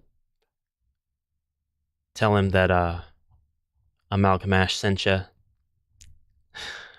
I think you can offset the imported image so a sprite sheet might be possible, but annoying to work with. Yeah, that's kind of what I thought. But if you took your 12 generated character images that were in your single ping and you split them up in a paint program and you imported them one at a time and you copied them and pasted them onto the different walk layers, then I guess you could do it that way. But if you want it to stay 2D, it might be difficult. It might be difficult to figure out how to get it to... You would need a script, I guess. Actually, we were talking about that. Somebody said you could do this, but you'd need a script to handle it. So when you're walking upwards, it'll use the sprite frames, the 3 sprite frames that walk upwards versus any of the other ones, and just turn the 2D sprite around. But yeah, it's technically doable. It's technically doable. Here's the second one I'm going to show you. It's the same principle. Oh, you can rename the animations like that? Well, there you go.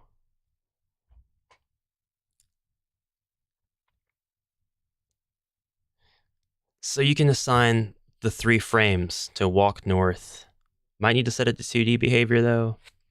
Yeah, that would make sense to me, because then you'd have this 3-dimensional sprite that's just 1 voxel thick turning around, and then it's using the walk north. I don't know what it looks like on the other side. Does it look like... It's going to look like that on both sides. It still might look awkward. It'll turn, and then it'll... I don't know. We're going to try it one day. We're going to try it one day. But I know that you can get an ideal result, and now that you're saying that you can name it Walk North, you don't even need a script. That's great. Bring all your 2D characters in. It makes sense, because the demo... with the demo video showing the goblins and all that in the dungeon, if I'm not mistaken, if I'm not remembering something different, I was thinking that it had to be easier than I was thinking, because it wouldn't be practical to show that off otherwise. All right, this is the Aurora character generator. This character generator is free. And I'm going to zoom in for you so that you can see it better. But not that one. Come on. Can I lock that in place?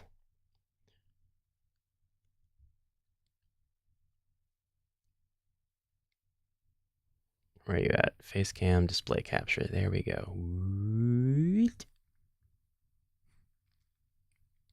This is going to be so hard to see.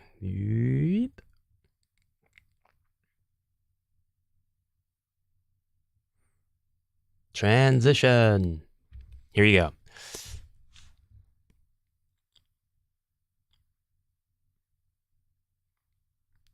Example output. Example sprite. I have this generator, and the creator updated it to allow us to be able to add our own assets, which you can absolutely do as well with Grindalf's character generator. And these have a very distinct style. They're very Western RPG, very, very old school Western adventure game. I like them a lot. I think they look really good. And this one's got a randomize as well. The problem that I had is that every time I hit randomize, it would just give me a naked person. But anyway, like, they'd be naked, but like with a hat. Or, oh, they're naked again, but they have boots. So that wasn't like a bug. Just bad luck. But this one does the same thing. It'll output a sprite sheet, and it'll actually give you 4 frames instead of 2 or 3. And you can choose from different body types. They've got several different body types, and they've got assets for each one. Now, the more niche the body type, I say niche because they have it as niche instead of like, you know, the single thin character like you see here in front of us. Body type, they've got like a female, a child, and like a heavy set.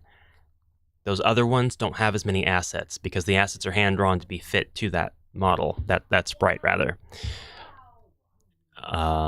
Whereas this generic thin person model is going to have the most assets tied to them. So you've got that. You've got that. That one's free. You can go check that one out right now. It's by Red Ox Games.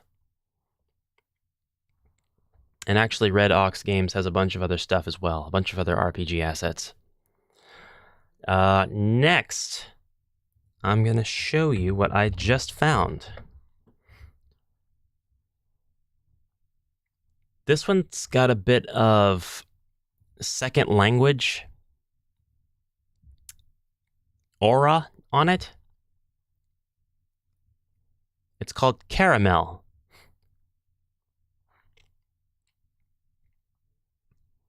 It's very cute. It's very, very cute. We're going to take a look at some of the examples here. This one gives you the more chibi models that you can have for your Japanese-inspired games. They look a lot more anime. You've got a preview screen image that you can actually control. You can use the directional keys to see this thing move around as if it would be moving around in the game in real time. In the editor, you have different body types. I haven't done a video on this one yet. I'm going to go ahead and change this view so you can see it better, though.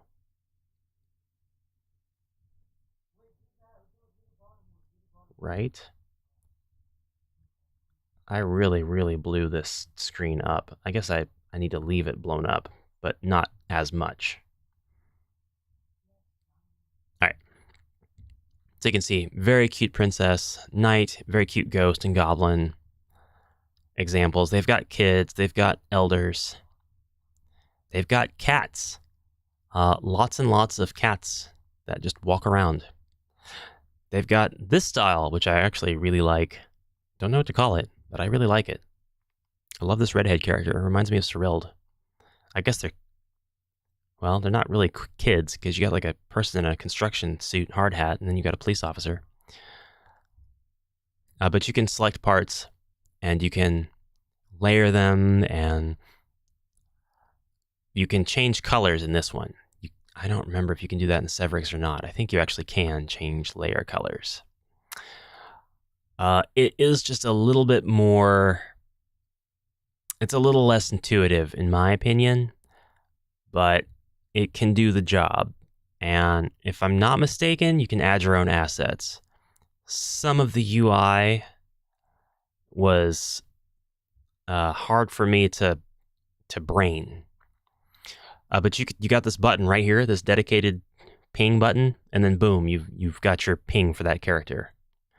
Right in the middle of the main screen. Gotta go. Hope you have a great stream, Ash. Good luck. Have a great day, everyone. Thank you, Laser. I appreciate you stopping in.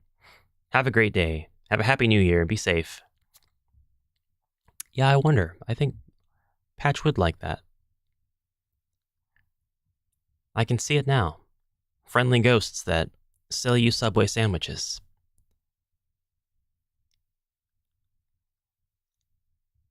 Goblins that are looking to kidnap Aqua and sell her to the Neckbeard Empire.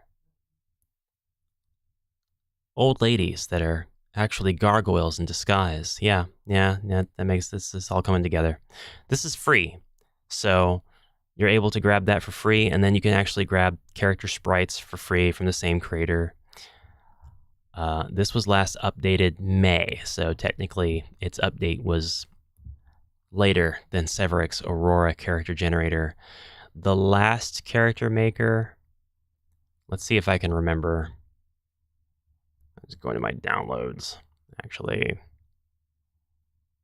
Sprite Pile. I'm going to show you Sprite Pile.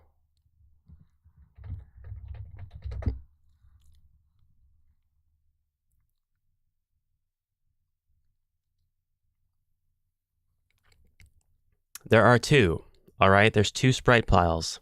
The first one's free and the second one's paid.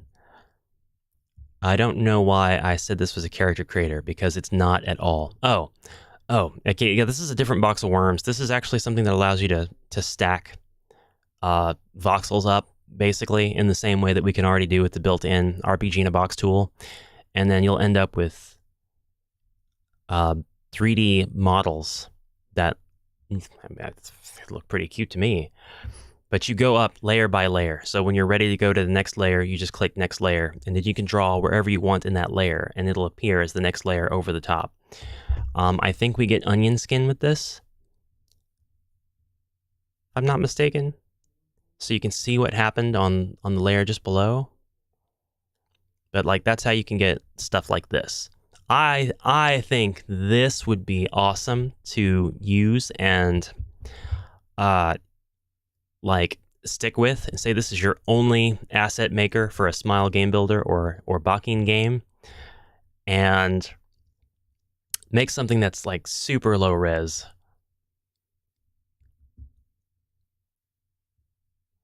You could still see some of this stuff. It's still, I'm going to zoom in more for you though. This is not what I meant to bring up, but since we're here, I'm going to show you. So here's the house. Here's the tree. The tree blows my mind. It's such a cute little tree. It's so nice. Here's a lighthouse. Here's a ship. I don't know why the preview images are so small. Here's that same ship, but being still. I see that there's reflection on the water layer. Here's a picture of the editor itself. Now, there's a Sprite Pile version 2. This is paid, but it seems like you have a greatly expanded canvas.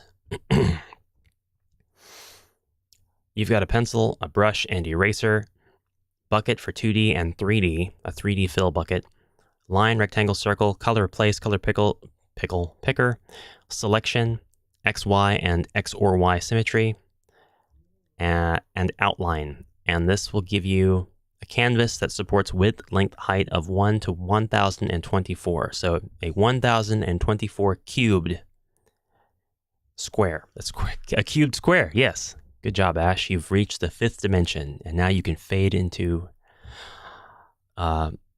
ether. You can import your own custom color palettes, build and edit color palettes. This is something that I think I would get one day with stream donations. This thing is really cool. This thing is pretty neat. But your layers can be transparent, and that's, yeah, that makes a lot of difference to me. No more building scaffolding just to delete it later. Coffee cup, train. It would be pretty neat to make something just with this and put it in Bakin. You can export it as sprite sheets, ping sequences, the GIF export for showing off your work, rotated renders exported as ping sequence, and you can export in OBJ.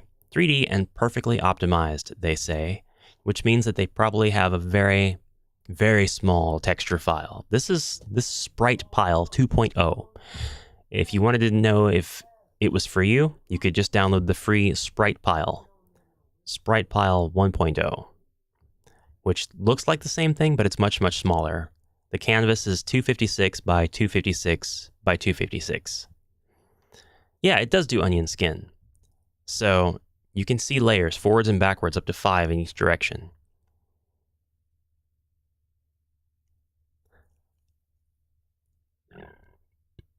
All right, so that's all of the tools that I want to show off. I've got a little bit more time left, and I'm going to jump into Bakin.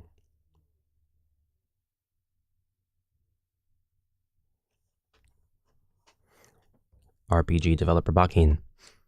Got just a little bit of time. Just a little bit of time left. 20 minutes. If you know anybody who would like to subscribe and do all of that stupid YouTube stuff, every like, every view, every new sub would be greatly appreciated so that I can follow my dream of being a game developer and content creator full time. Yes, I'm working on that screen fix right now, as a matter of fact. Display capture. Boop. There we go. Transition. Here we are. Didn't I fix that? Didn't I already? I did not. Disappear. Ha! That's better.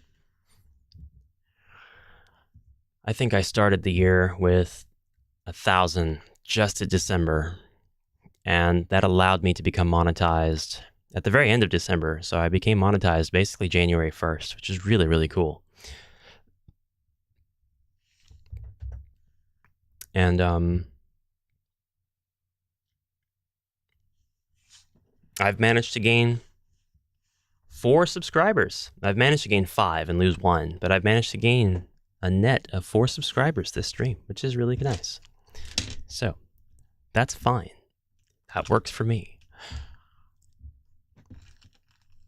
I just hope that everybody who stopped in had a little bit of fun. Wanted to make folks go away. Okay.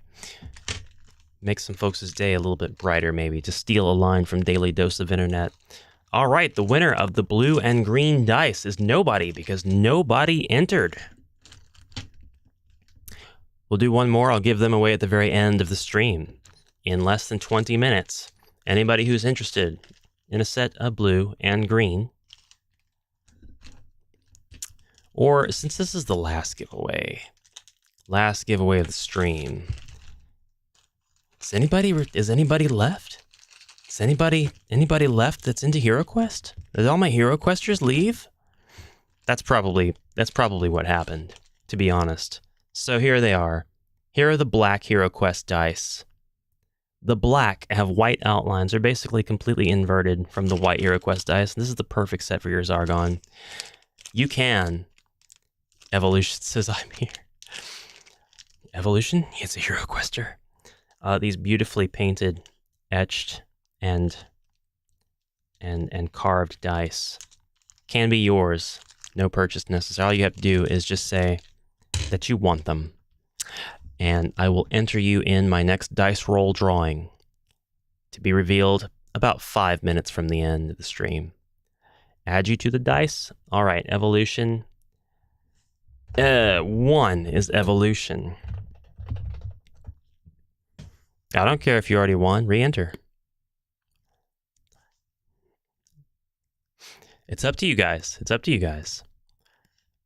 Well, thank you, Neil. I'm glad you subscribed. I do plan on doing devlogs, and then when I get a little bit better and more masterful at the material, I'm going to do tutorials. I know that people have already done tutorials, and that's fine.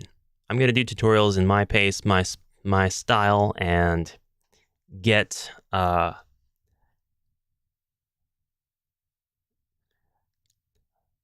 do you mean what did you do? What did you do?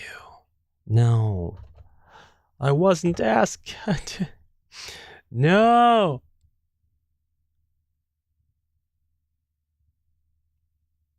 TikTok spam. What the hell?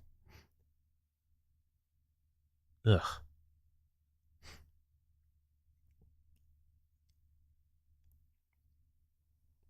How I force the art into you. I still have to play with all of the cool tools that One Man Indie sponsored me. I've opened them all. The Ransacked Village is now published. Save big on our Koei Tecmo sale, Elden Ring sale.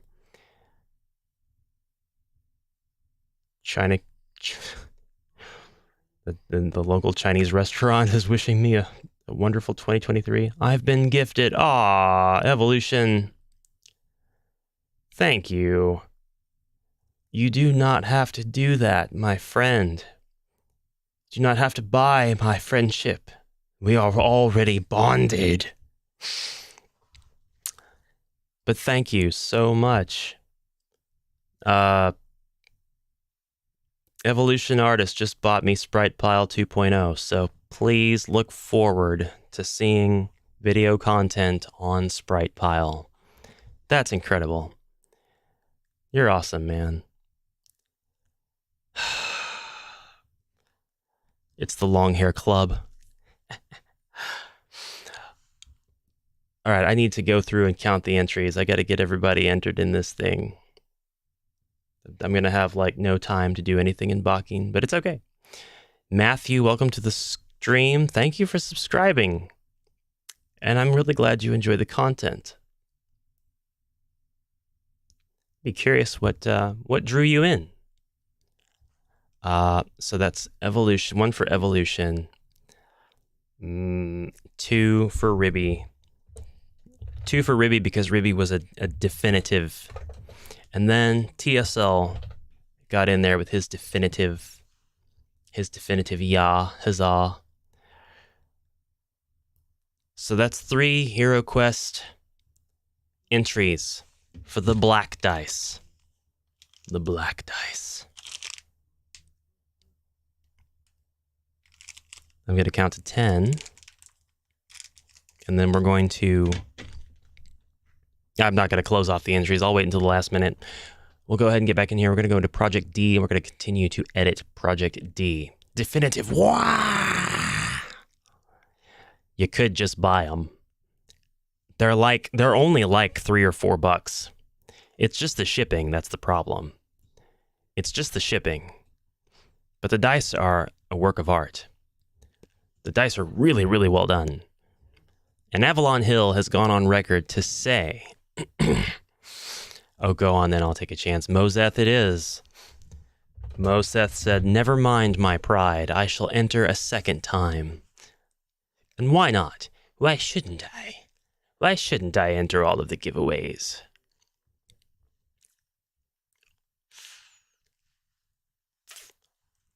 So, what do I do? What can I do with 10 minutes? What can I do with 10 minutes? It feels like I was barely here. Scrolling through the Steam sale, noticed Bakin was on sale, Googled it, and your videos came up, and here I am. Oh, okay, cool. Well, here we are with Bakin in the last 10 minutes of the stream. I meant to devote like an hour to this, but I honestly, I turned this whole thing into more of a hangout, just celebration. Thank you to everybody who has been here, and I'll work on this to some extent. This being my, let's test play and see what we can do. See what comes to us as far as what needs to happen. I'm going to keep the camera controls for now because they help me with... Oh. I might get rid of those footstep sounds. No, they only happened on the floor. That's fine then. 6th Church of Agape, upper. I'm going to keep everything here because they help me with the sense of a playground. Whoa. Exit? Quit the game? No. No, go back. Long right click does that. Okay. Do not long right click. Or short right click. Don't right click at all. Fair. I like the mix of content. I used to be a full-time game designer, so it's nice to see others dipping their toe in. Absolutely. This is going to be a very ambitious project, which is why I'm working on framework to the extent that I don't care what anything looks like right now. Everything's placeholder. I just want to make sure I have a delicious playground, like sandbox for the player to be able to run around in. But since it is an adventure game, I need to figure out what kind of interactions they will have besides just pick up item, examine item, use item. So we'll see. You're not allowed to go into the garden. Oh, there we go.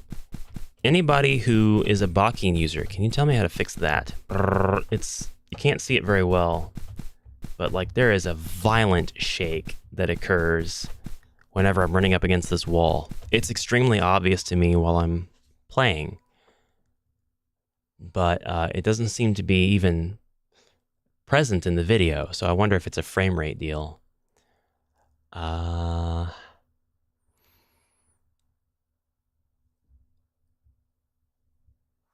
We can't? Okay.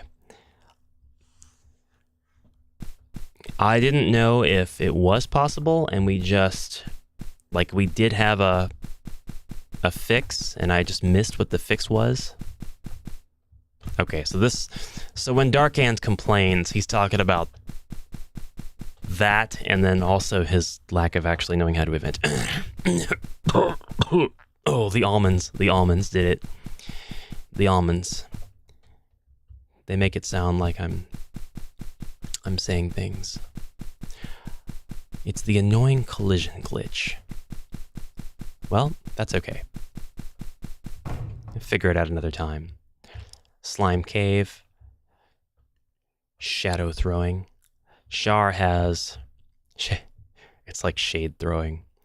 Shar has begun work on these slime characters.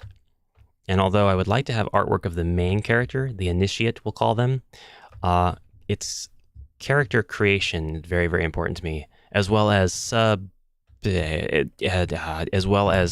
parts of your model that can be customized that are dependent on the position of the overall model, super model, the super graphics, and therefore I don't know how I'm going to handle character creation versus your own bust graphics.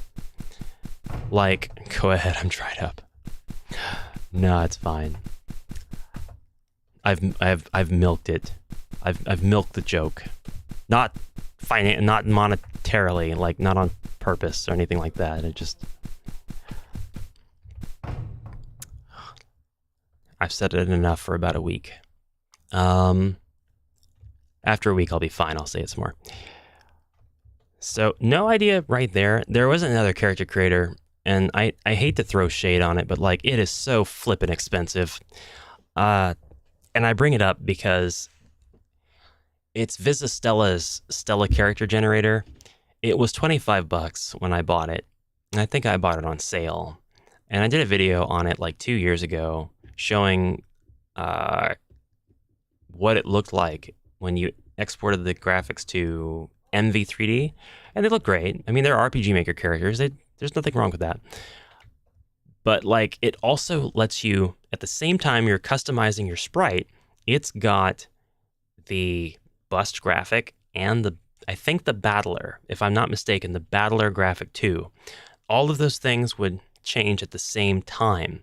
So if you're an RPG Maker user, you would, if you were an RPG Maker user who wanted bust graphics and battler graphics, this tool would actually be very, very useful to you.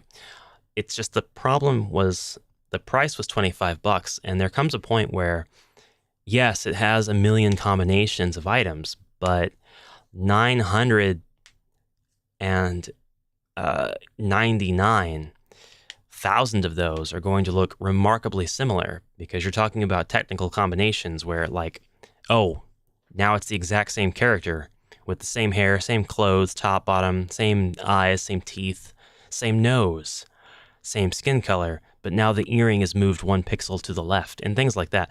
So, like, honest promotion, I guess, but not really leading you in a sincere direction with your character creation. There comes a point where your characters will start to look the same. And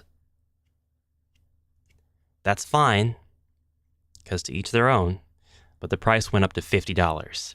So now I can put my foot down and say, I do not recommend you spend $50 on a character creator for RPG Maker. It just goes right along with everything else that I think about Vivace Stella as a company and how I can't get into all. I don't have enough time to get into all that. But not good. Not good. What you can do is make your own characters dynamically, and you can use events, switches, and variables, but it would be a huge pain in the butt. But then again, if you want character customization in your game, then having a character generator that works outside the engine is not going to help you at all. It will actually, you'll have zero use for it. You won't use it at all. So I need to figure out how I want to do this. And like whether I want the initiate to perhaps assume a very specific form every single time they need to interact with people. But then I wonder, what's the value of having a character creator if you never get to see your character? So I got some things to think about. I may not have a character creator, or I may not have bus graphics for the initiate if I do. The bus graphics will just be the character, but really zoomed in on one side. So the art style will just be them, this character, but pixelated and zoomed in versus high-res art on the other. But anyways, that's about it for me. I'll have to leave this up and open so I can get back into it. But for now, I need to get away from screens. This was a great experience. It was a lot of fun to do from the first moment to the end. Now I know I can do streams this long. It doesn't really bother me. I do a lot of talking, so I imagine once I really stop and go and like drink some water and stuff, that I'll feel like I don't want to do a lot of talking or anything. But we'll see. It's my first time having a stream this long, but I do need to go. So I'm going to go ahead and roll the dice one more time, and we'll choose our last winner before we go, and I wish you all a Happy New Year. Dice roller one more time. We had four participants: Evolution, Ribby, TSL, and Moseth. On the roll of a 5 or 6, I will simply re-roll the dice. I trust you can all see the number. I will waste no time. Here we go. Drum roll. Thank you, Moseth. Rolling. The winner of the end of stream, end of New Year's final AmalgamAsh stream of 2022, Black HeroQuest dice, second set. The first set went to Ward. Is... Wait a minute. There's a 4-sided dice I can roll. Oh. I'll roll the 4-sided dice instead. Okay, so just as a reminder, 1 is Evolution, 2 is Ribby, 3 is TSL, 4 is Moseth. 4-sided dice. The winner of the dice is... 1! Hey! Wouldn't you know it? That's Evolution. How nuts. How nuts it is that the one person who's been entering all day won over the other 3 who have already won and entered. That's amazing. Evolution, congratulations. You win 6 HeroQuest dice. I'm going to write all of you a nice little note for your patronage and your viewership. Gothic dice for the win. Yeah, that's why I kept a set. But now, I must go. I hope you guys have a fantastic rest of your year. And I will see you in 2023. Specifically, Monday.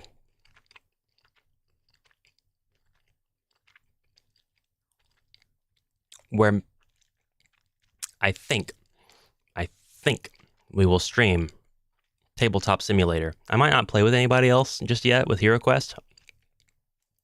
I might get in there and explore it, and we'll do an exploration video of Tabletop Simulator and HeroQuest. So, mainstream, nope, still broke.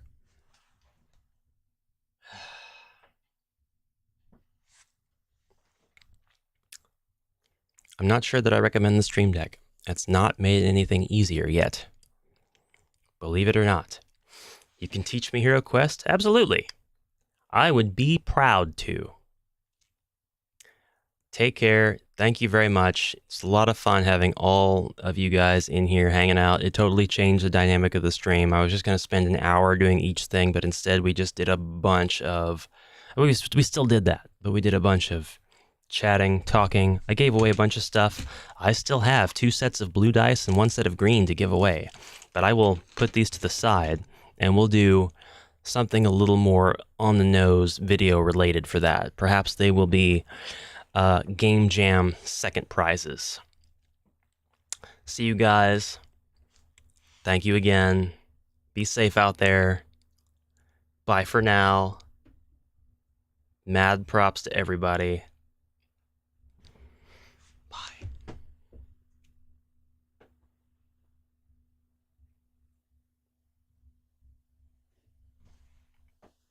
Enjoy the thank you for watching screen. It is the last time you will see this version of it. We're rebranding in 2023.